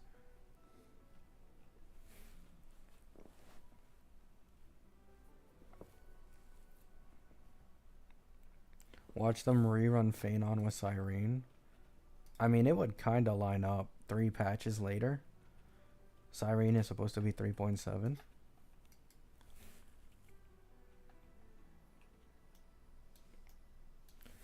What is Peeb doing? She's doing Peeb things.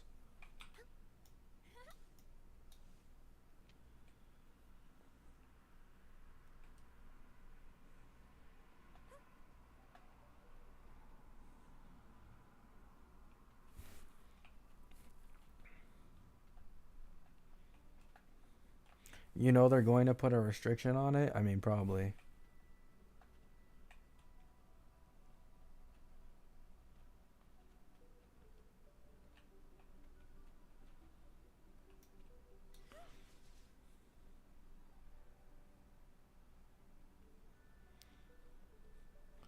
%72 damage is no joke. Yeah.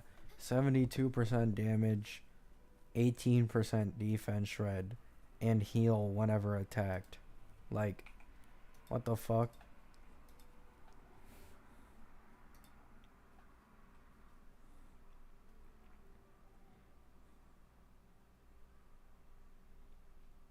No way his E1 is better. Who, Fainon's? I think Fainon's E1 is probably better. Because Fainon has a bounce and blast attack. And I think the final attack he does before leaving his form is AoE or some shit. Let me see. Oh wait, actually it should be on my YouTube channel. The Fainon Eidolons.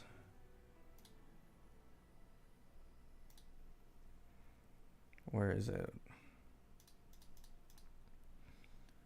So he gets physical res pen, exits territory, and recovers energy for allies. Yeah, that's I love Eidolon power creep.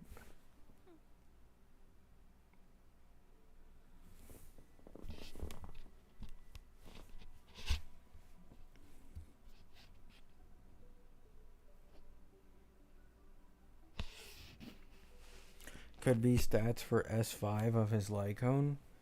I mean, that's true. It does sound a little overtuned, but eh.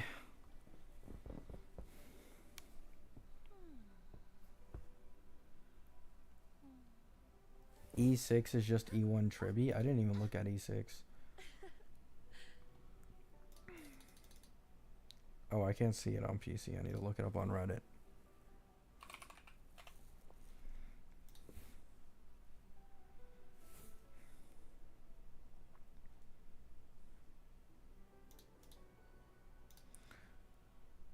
Oh yeah, you're right. Additionally deals true damage equal to a percentage of the total damage of this attack to the target that has the highest HP among the targets attacked. And after exiting territory, he gains some amount of stacks for free. Yep, that E6 is literally just E1 Tribby. May thy love endure forever. Never. Do you think Cypher was designed for Archer? I think it's for sure a possibility. But I don't see... Okay, Archer needs to be follow-up. Like, this is the whole thing, the whole shtick. If Archer is follow-up, even with being that SB hungry, then I think Cypher will 100% be on there. But if Archer is in follow-up, I don't know, man. I truly am just clueless as to why she was even made. We don't know the multiplier. They might swap some Eidolons. Let me think. Okay, if I'm being honest, E1 Feainon sounds a lot like an E6 for a character. Is it just me? Increases res pen and then has like a weird gimmick mechanic that increases energy for all allies. Like the E1 sounds like it could 100% be the E6. E6 sounds like it could be E2.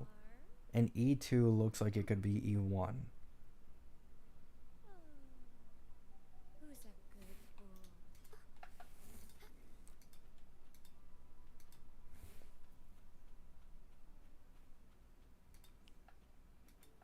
Yeah. Like I think that looks to make the most sense given like previous track record. Make E6 E2, make E1 E6 and wait, what did I say?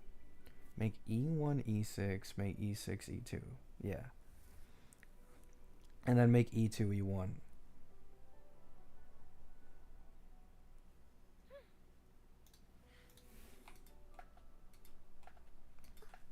E1 bait gonna strike again? Yep.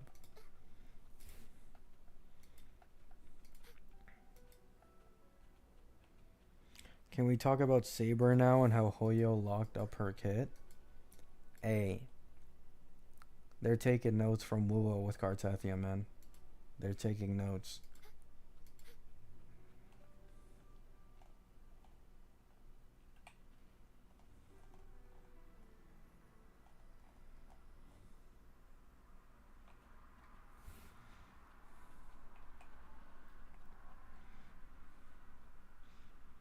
S1's the better pull? No, I agree. I think his S1 is incredibly strong currently. But if they move his E6 to E2 and E2 to E1, I think he'll have better Eidolon investment.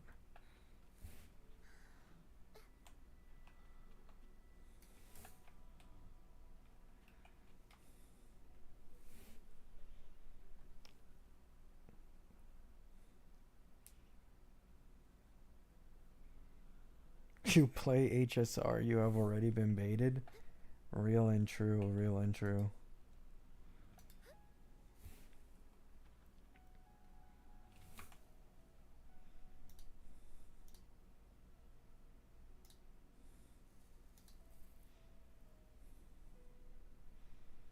Wait, Phoebe can inflict arrow erosion. Oh, I guess people misunderstood what I said in that video. Unless I said that by accident.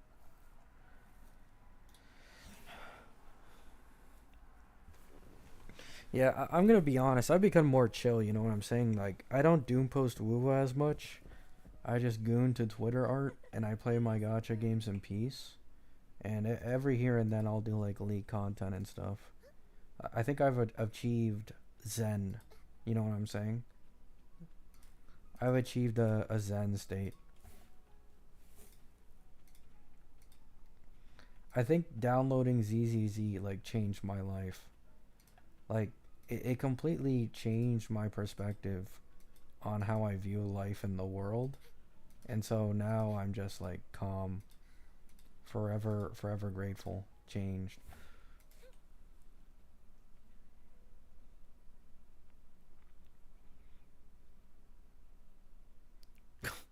I'm sorry, Ahmed. Humbled by Tectone? Yeah.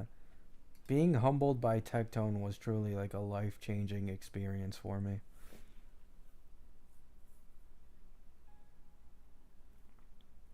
Goon with us, brother. Never thought I'd hear Zen and gooning in the same sentence.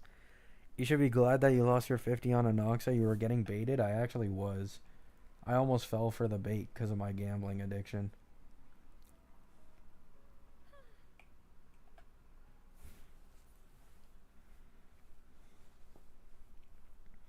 Speaking on Twitter, I created a new account. Oh, really?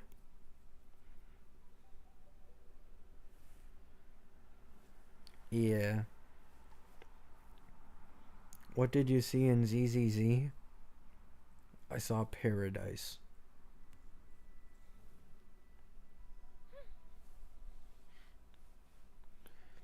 Drama content is just like, okay, drama content is so fucking profitable, but it's like at the same time so miserable. You know what I'm saying? Like, I do YouTube shit off vibes and not off of trying to like milk as much money as possible.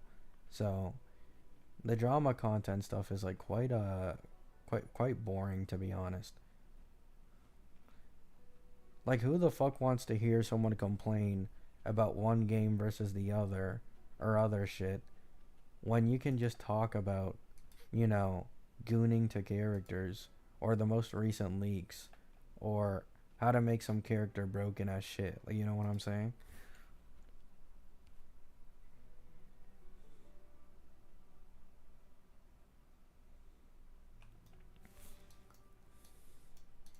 I mean, I'm not a hardcore gooner. I'm like, I'm on the light side.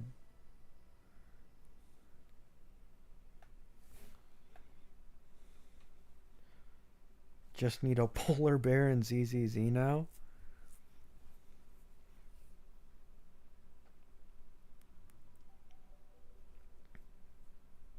The sparkle hate made it obvious.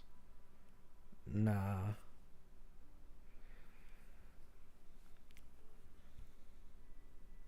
For now, dot, dot, dot. That sounds threatening. You cave to TikTok edits? Bro, can you blame me? Like, hello?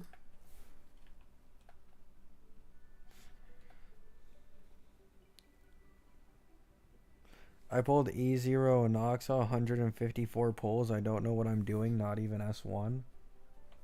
Wow. 154 pulls for an Anoxa with no light cone. Wow. Hey, I got nothing but respect. Do you have Sparkle on any account? No. Don't lie, I saw your repost. I don't know what you're talking about. After what I saw yesterday, I don't know what you're talking about.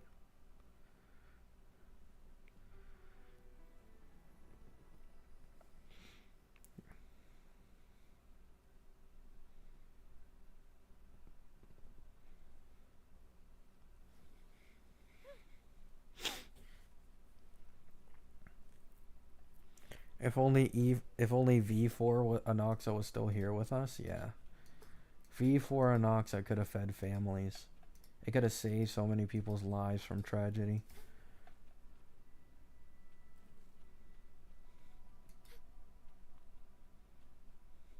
Nice Phoebe angle, thanks.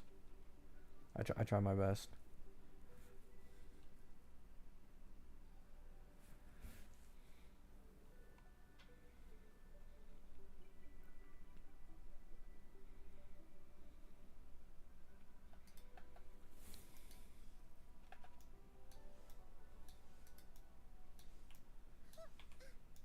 We.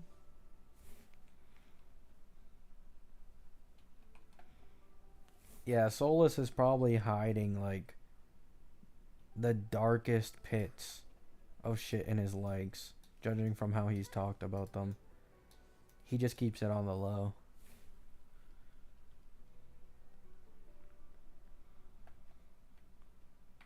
Gabby's a gooner now? Nah, I'm just like a chill capybara.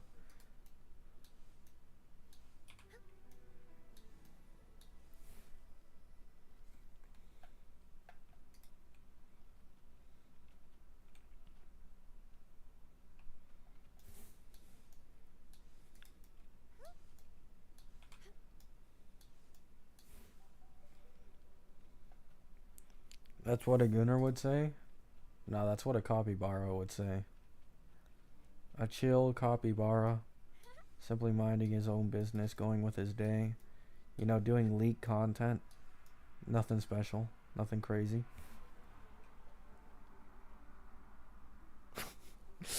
Nice, Kiwi.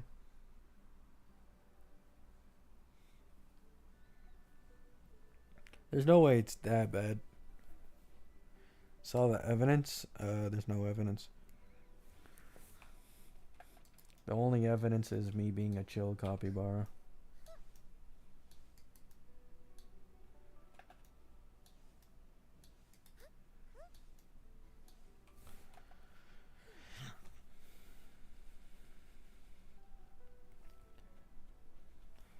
I caught Gabby gooning to capybaras before. It was a dark day.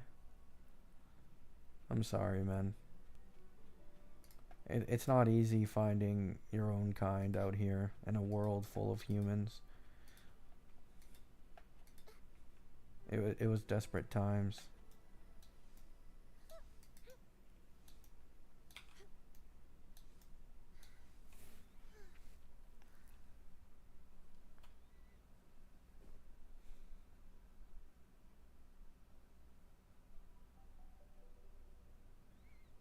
Sag? Yeah. Sag, man. It's okay, though. We'll be staging a revolution. I mean, a peace treaty with the humans soon. So, don't worry.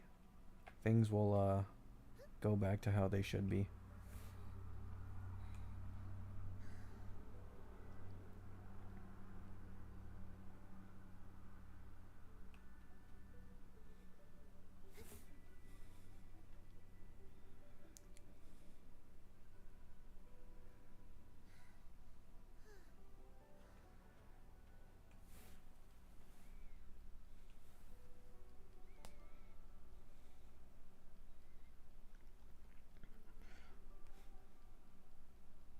Why did I have to see them? Sorry.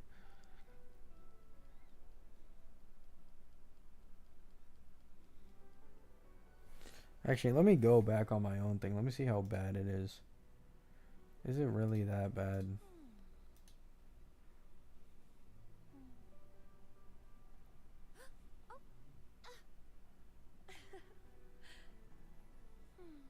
Eh.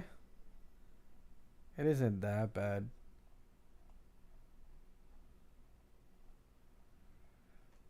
Okay, maybe that one's bad, but...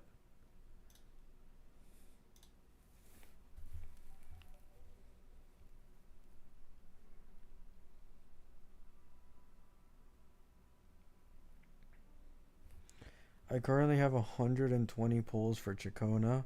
I hope I can win my 650-50 with her. Yeah, I hope you lose, buddy. You know, I straight up hope you lose.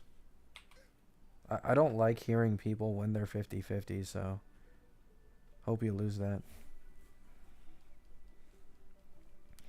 I missed a non-NSFW thing. What, when I was like reposting Yuki stuff, like the other stuff?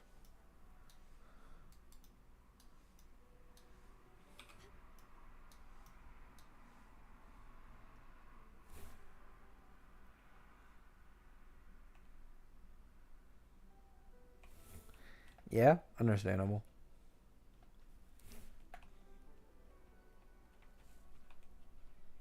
I mean, I still do some of them, but most of them, nah. It's not even that I don't like try to. It's just that they're not on my For You page anymore. My For You page, after following so many different accounts, like most of it is just gone.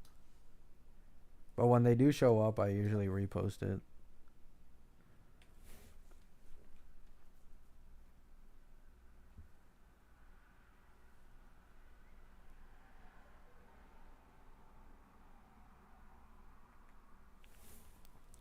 You probably just have high standards, Zero Gumata.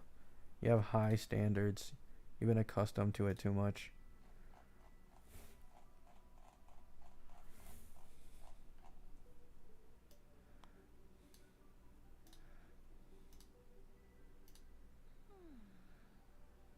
Holy shit.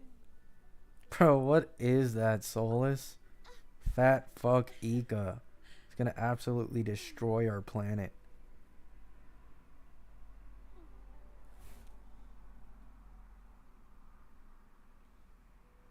Oh, Pinterest? Yeah, I know what you're talking about. That's actually insane. Emanator of veracity. Jesus.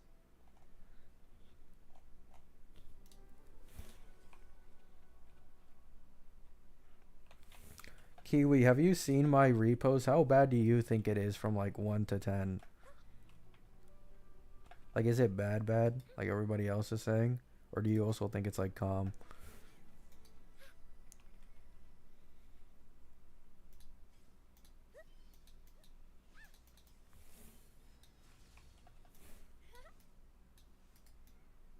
It's pretty tame? Yeah, I thought so, yep.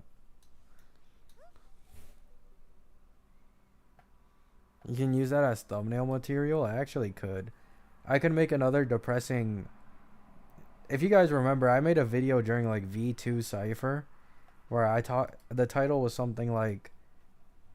Something about me being depressed about a fat unicorn doing more damage than the actual sub-DPS. I think I might do the same thing, but add that as a thumbnail probably.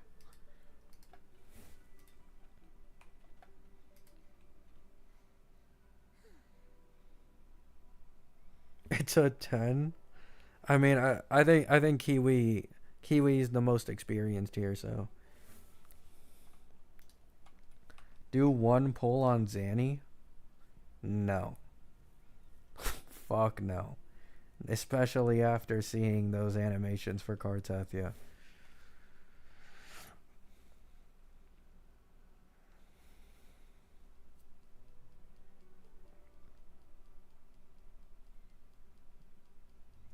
Hypercarry high scene doing over a milli? Please don't remind us. Don't remind us of what we could have had with Cypher. Thy love endure forever, never ceasing.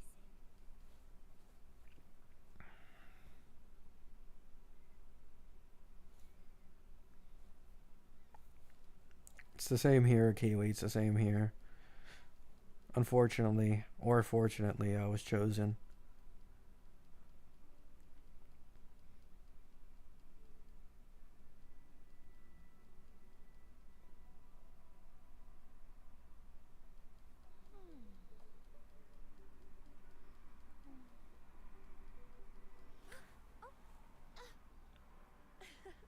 Oh no, yeah, I know, Solus. I am fully aware. I am fully aware. I already know to be careful about stuff like that.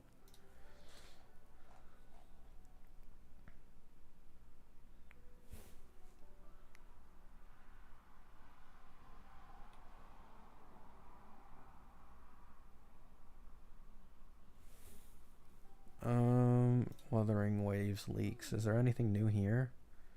Nah, they just got Cardi B. What about Genshin leaks?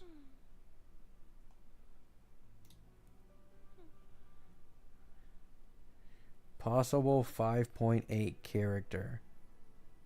Dahlia. Who's Dahlia? 5.8 female Hydro character. Teammate option for Skirk.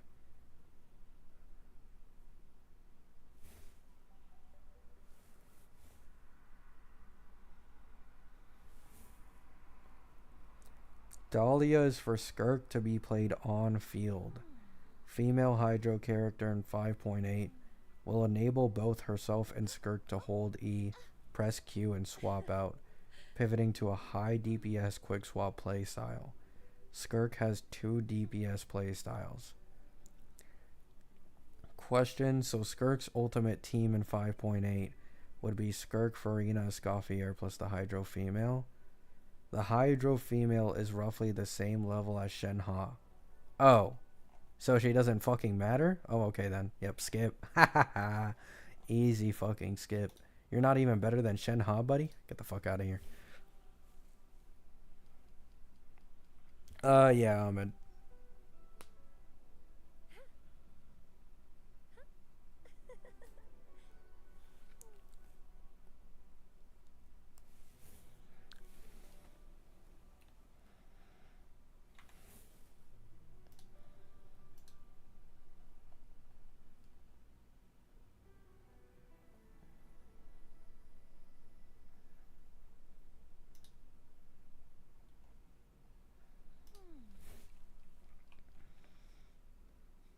True, Kiwi, true. I mean, Ahmed, I'm not I already said it earlier in the stream.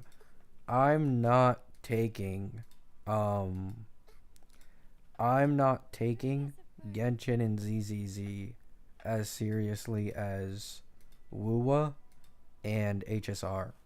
Like, for Wuwa and HSR, I actually do want to make content on those games and like be semi good at them and shit. But for Genshin and ZZZ, I don't really care. Like ZZZ, I'm just there to be enlightened by the Gunnar community. In Genshin, I'm only really playing for Skirk and Columbina.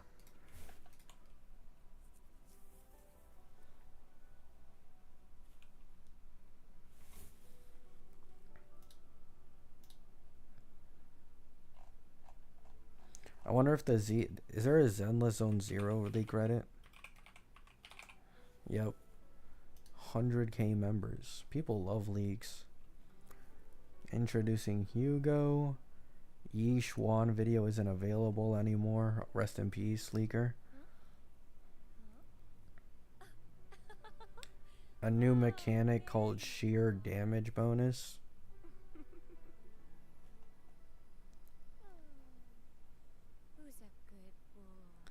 Jufufu Mindscape. I don't know if I care about this, but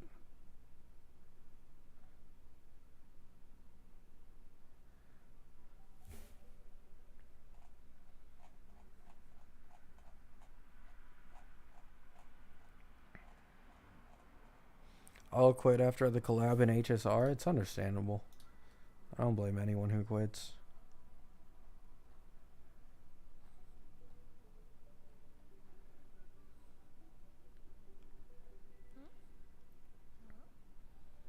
Oh, there you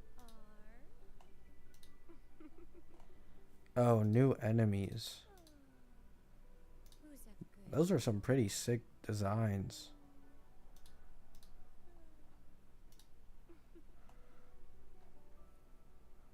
Hugo's weapon looks like a scythe.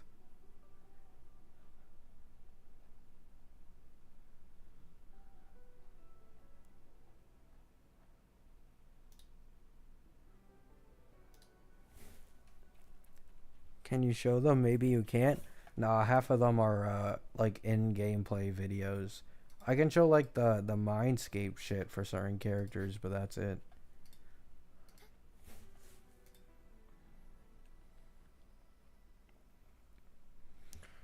relics are worse than any power creep. I mean, yeah.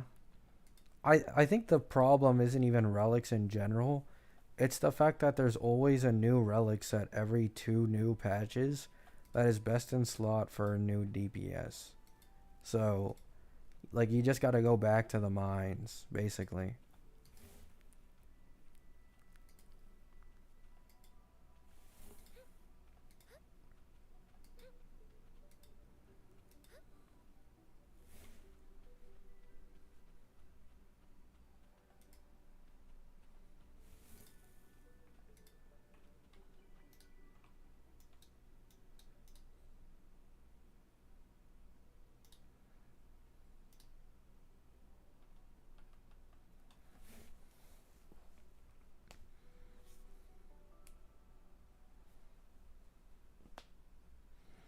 I mean, the thing is that 5% damage increase can be the difference between clearing or not. You know what I'm saying?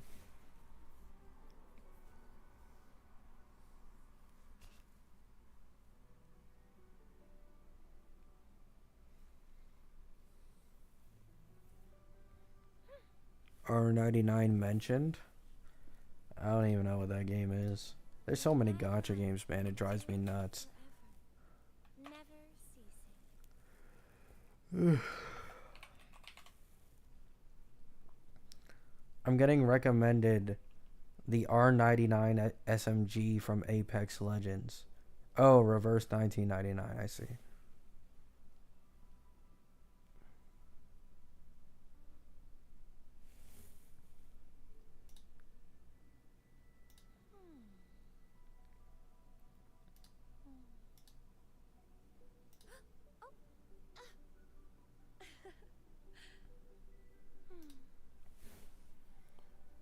I play R34, also based game.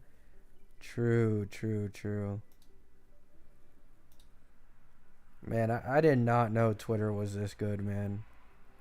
I did not know Twitter was this good.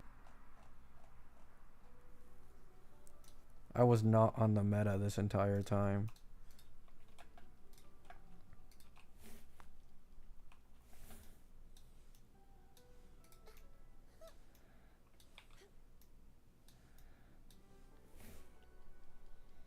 Way ZZZ players always play that shit? Yeah. Even the main ZZZ subreddit that has nothing to do with NSFW, I sometimes get recommended NSFW posts.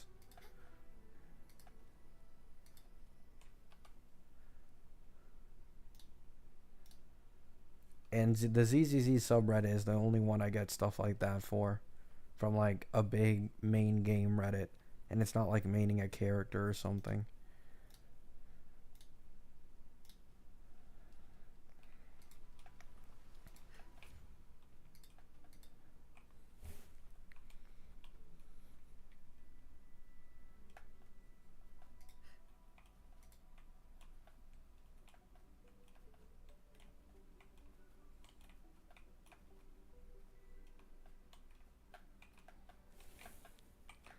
Yeah, I actually saw that, yeah.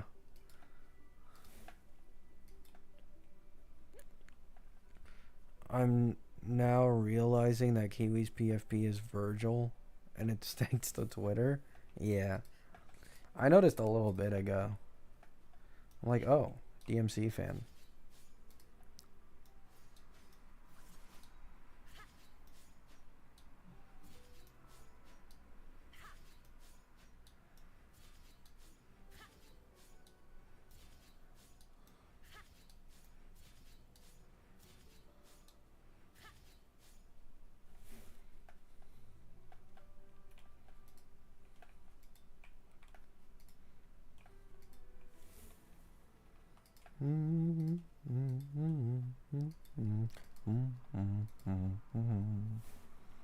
Each one is power creeping both ways.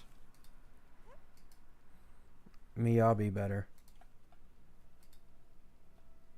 Each one is mid, overrated. Miyabi better. Ellen better. Lucy better. Everyone's better.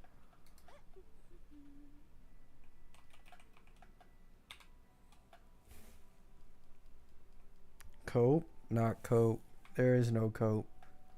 I am a capybara. There's no cope in our vocabulary. We look at things objectively. No bias.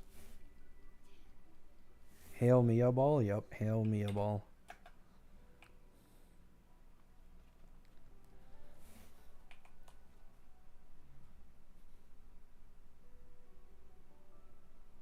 I still don't have Miyabi. Bricked. Restart the game. I'd recommend restarting the game.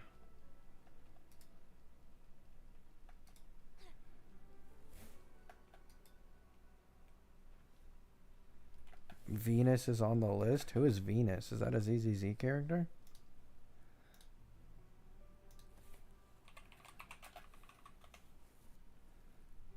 Oh, it is.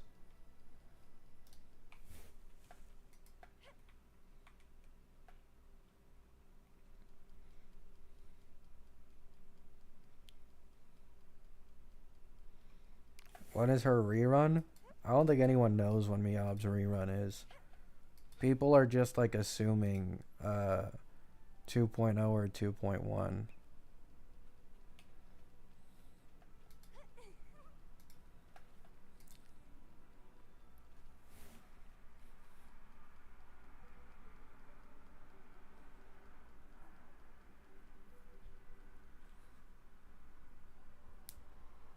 True. I mean, Hoyo kinda doesn't do that. At least for HSR. Like, when it came to HSR, they really didn't even bother trying to, like, put some crazy reruns on there. Like, at all. So I don't know if they do it, maybe, but in HSR, they really just don't give a shit about doing, like, special reruns before an Annie or anything.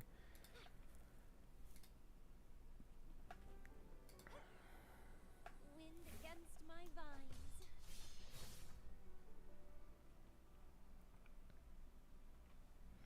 Thank the lords I have E2 Astra to unbrick my account. I'm gonna be honest, I just want another Astra in the game. I was noticing this while looking at team comps yesterday. Like, there are way too many teams that want Astra. It's like the Sunday paradox all over again, but even worse.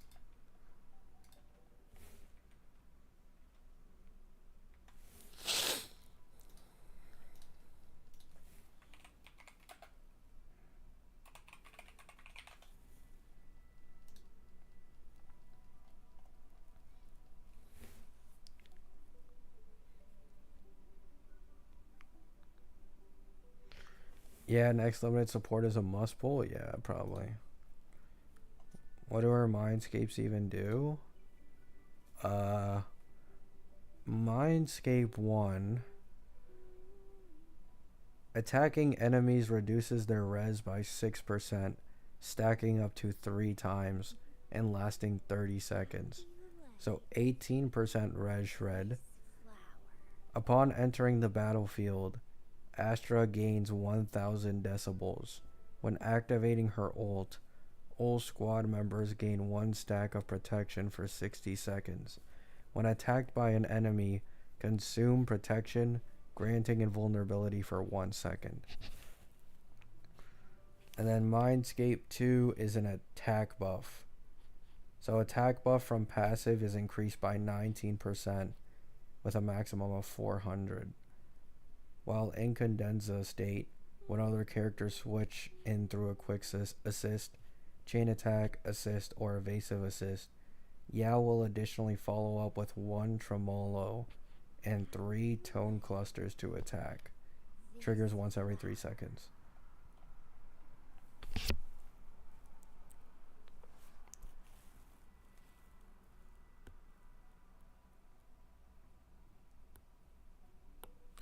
I didn't think Wuwa could beat Skirk's ult and they proved me wrong. Really? I thought Wuwa would absolutely shit on Skirk's ult with Cartia in the first place. This game just has way more people caring about it. Skirk is for sure my favorite still though. Like, shit, I will keep playing Genshin for her, but yeah, I knew that Cartia animation creep was coming when leakers were talking about, oh my god, y'all aren't ready for these animations, better than Jinshi. It's like, oh, yep, GG's.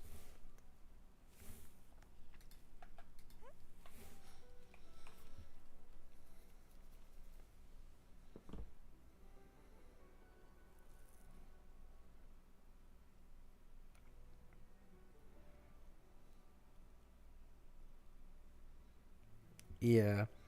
Now, I will say, I think if Hoyo bothered to make a remastered Genshin these days, it would be closer. That's my personal opinion. I think if they actually cared about making a remastered Genshin with way better QOL, they updated the graphics, the animations, the engine, I do think it would be a more even playing field. Unfortunately, Genshin is like 5 to 6 years old at this point, so it's kind of cooked.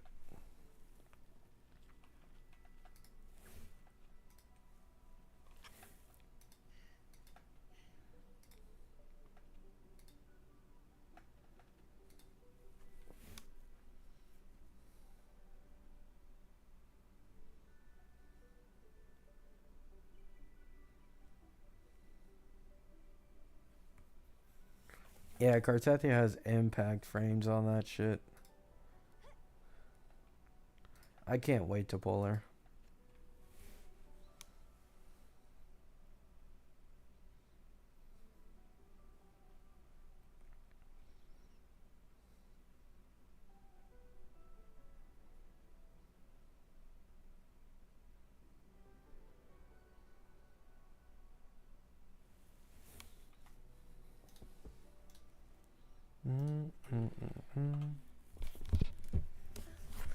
It's so over if I lose Chakona 50-50. Hey, at least you're guaranteed for Cartethia. I think you'll be fine. Like, I think Cartethia will be strong enough on release, stronger than Zanny by herself. But yeah, like the rotations will probably be a little scuffed. I'm not gonna lie.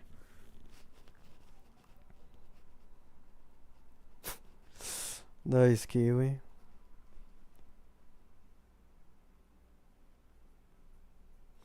Phase 1 taking too long? Yeah, that's exactly how it feels for me too.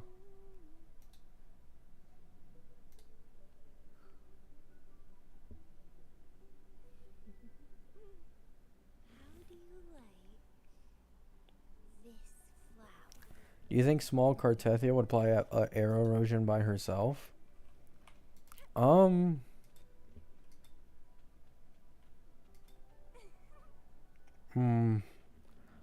I don't know. The problem is, even if she does, the disparity is going to be fucking massive. But I truly just don't know.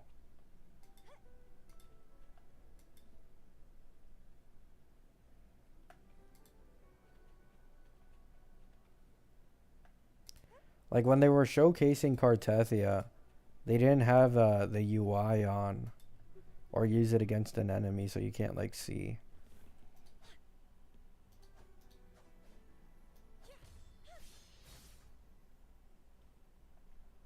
I haven't seen their Cartethia animations yet, really? They're pretty insane, Kiwi. Like, really, really insane. Like, Saber power creep. Yeah, I saw how far the slash went. I just didn't mention it in my video.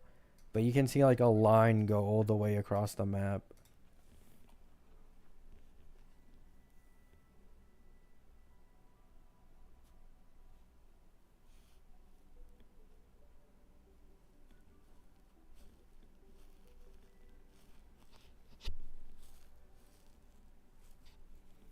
Yeah, the Phoebe Chakona situation is it's questionable, man. But we'll see. Of course, we'll see.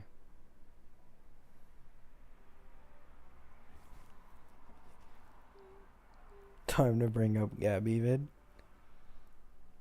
Appreciate it, Kiwi. React again on live stream for Kiwi. Like this flower. I mean, Kiwi said he's just gonna bring up the video.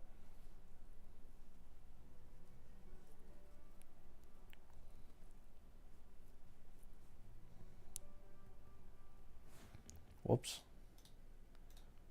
I have way too many tabs open. ZZZ leaks, E2 My Day, Astra Yao Kit. Holy fuck.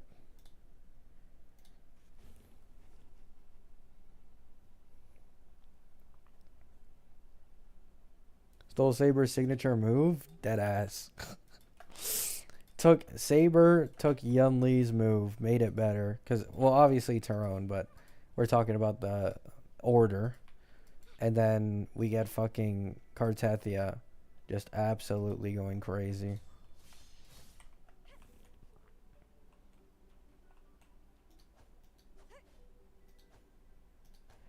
You keep up with ZZZ leaks? Not currently, no. Because I'm like completely clueless to ZZZ leaks. Like, I don't know how strong characters are, best in slot teams, kit synergies, any of that. I'm a pretty clueless copy bar on ZZZ.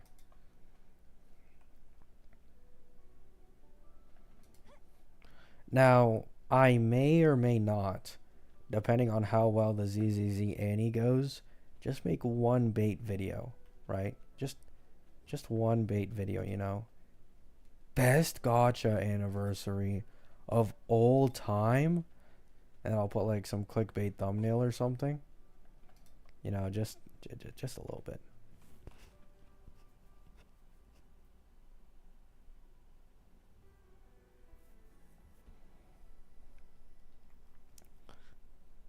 Do non-Japanese people still play FGO in 2025? Unfortunately, yes.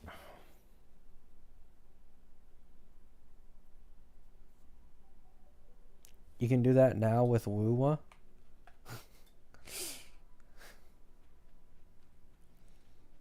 Yeah. Let's just say Wuwa's Annie's a little questionable.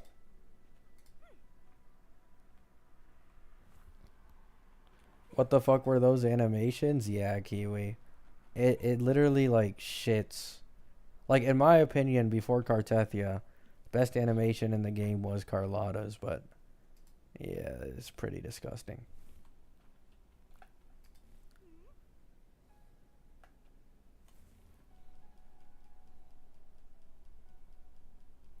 That's better than Saber ult. That's what I'm saying, man. Like it's crazy.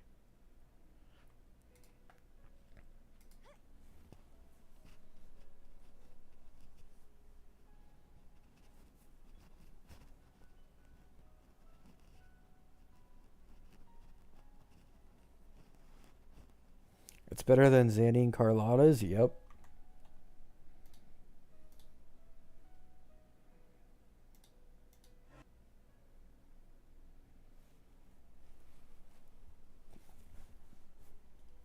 Am I really gonna wail in Wuwa now too?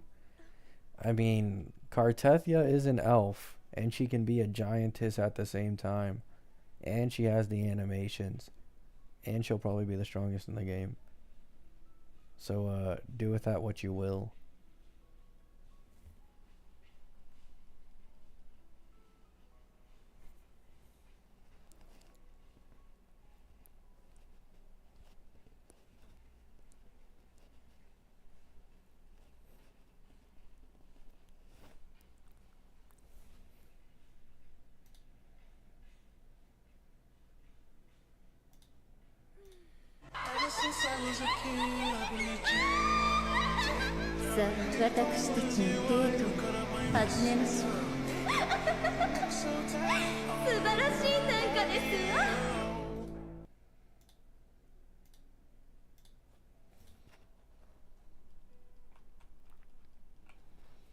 Cartethia ult reminds me of Saber ult trip. Same.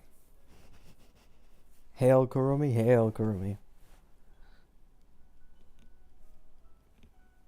Yeah, I prefer normal Cartethia as well. Will you pull Lupa or skip? Skip. There's no point in me getting Lupa. I don't have Brant or Changli. And I need to prioritize Cartethia.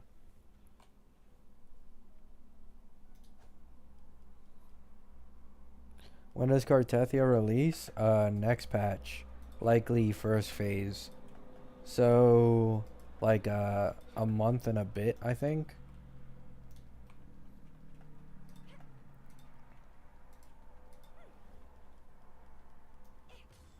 Let me see.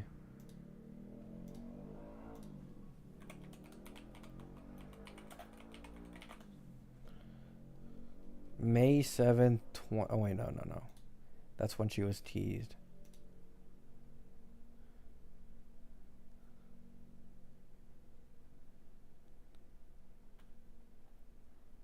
Doesn't actually say. A month? That's too long to wait? Yeah.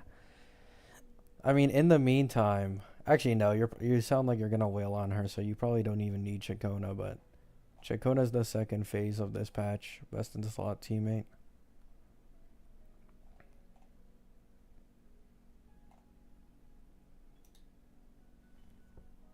What does Chakona weapon do? Minus 10% arrow res on enemies inflicted with arrow erosion, which is basically just 24/7 uptime.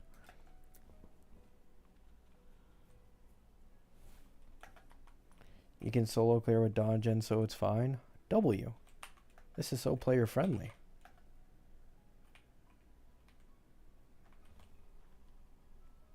Oh, get her. She's Cartethia's best in slot. She is. I'll probably have a video up soon when Cartethia kit leaks come out, so we can actually talk about it more. I'm pulling Chakona but skipping Cartethia. What? That's the first time I've heard that in my life.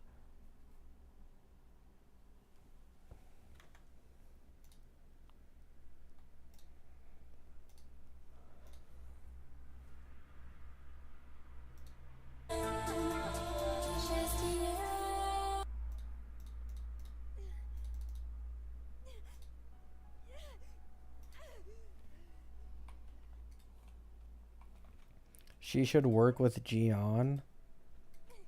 I mean, yeah. Because she inflicts arrow erosion, her weapon will work fine. And he'll get the arrow damage bonus. He just won't get the arrow erosion damage bonus, probably. Wind against my vines.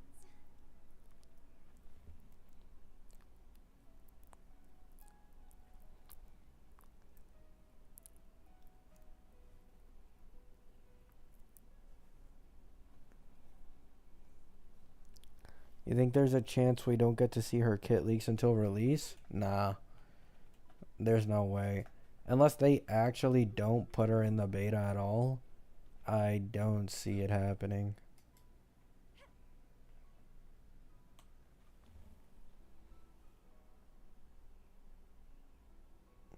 Quit the game comments? Yup. Quit the game. Stop complaining. I'm still clearing with Donjin, pussy.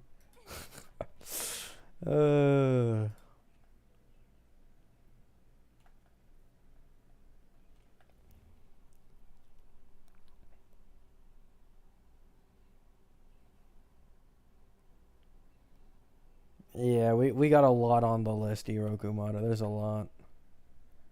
It's a never-ending list.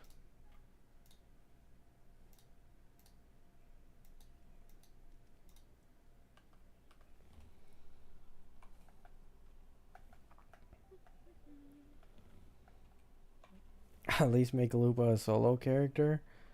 Yeah, we'll see how it goes. Need to build Arrow Rover? Oh, fuck. Wait, I actually forgot I need to build Arrow Rover. I completely forgot about that. I should have used my energy on him instead. I completely forgot I had to build Arrow Rover.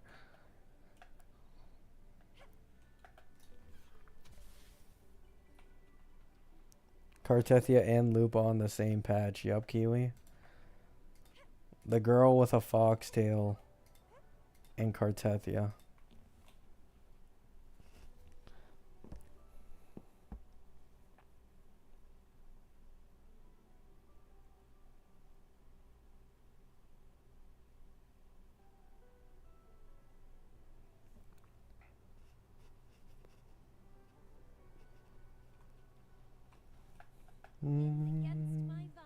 Da-na-na-na. Can I reach the top from here? No? Yeah, nah.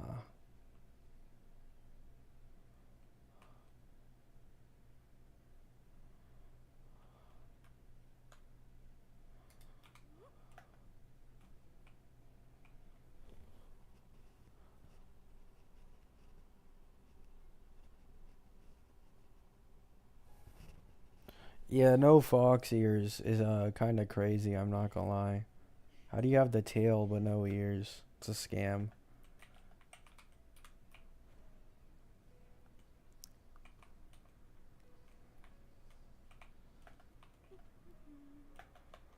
Oh.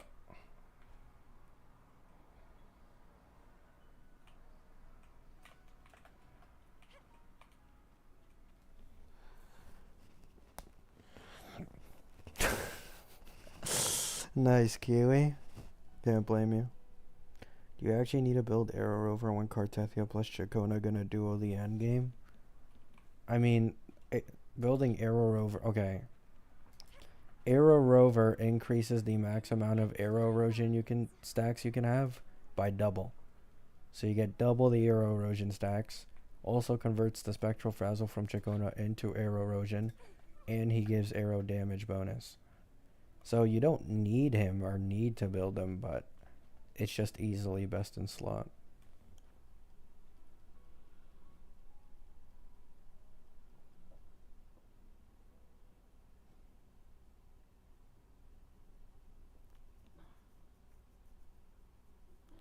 Nice, DK.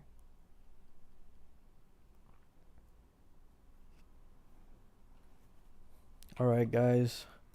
I'm gonna eat something and go back to gooning on Twitter now. So, I'll keep up with the leaks as much as I can. And, yeah. Hope you have a great day. Hope you have a great night. Wish you luck on any of your polls. Anything. And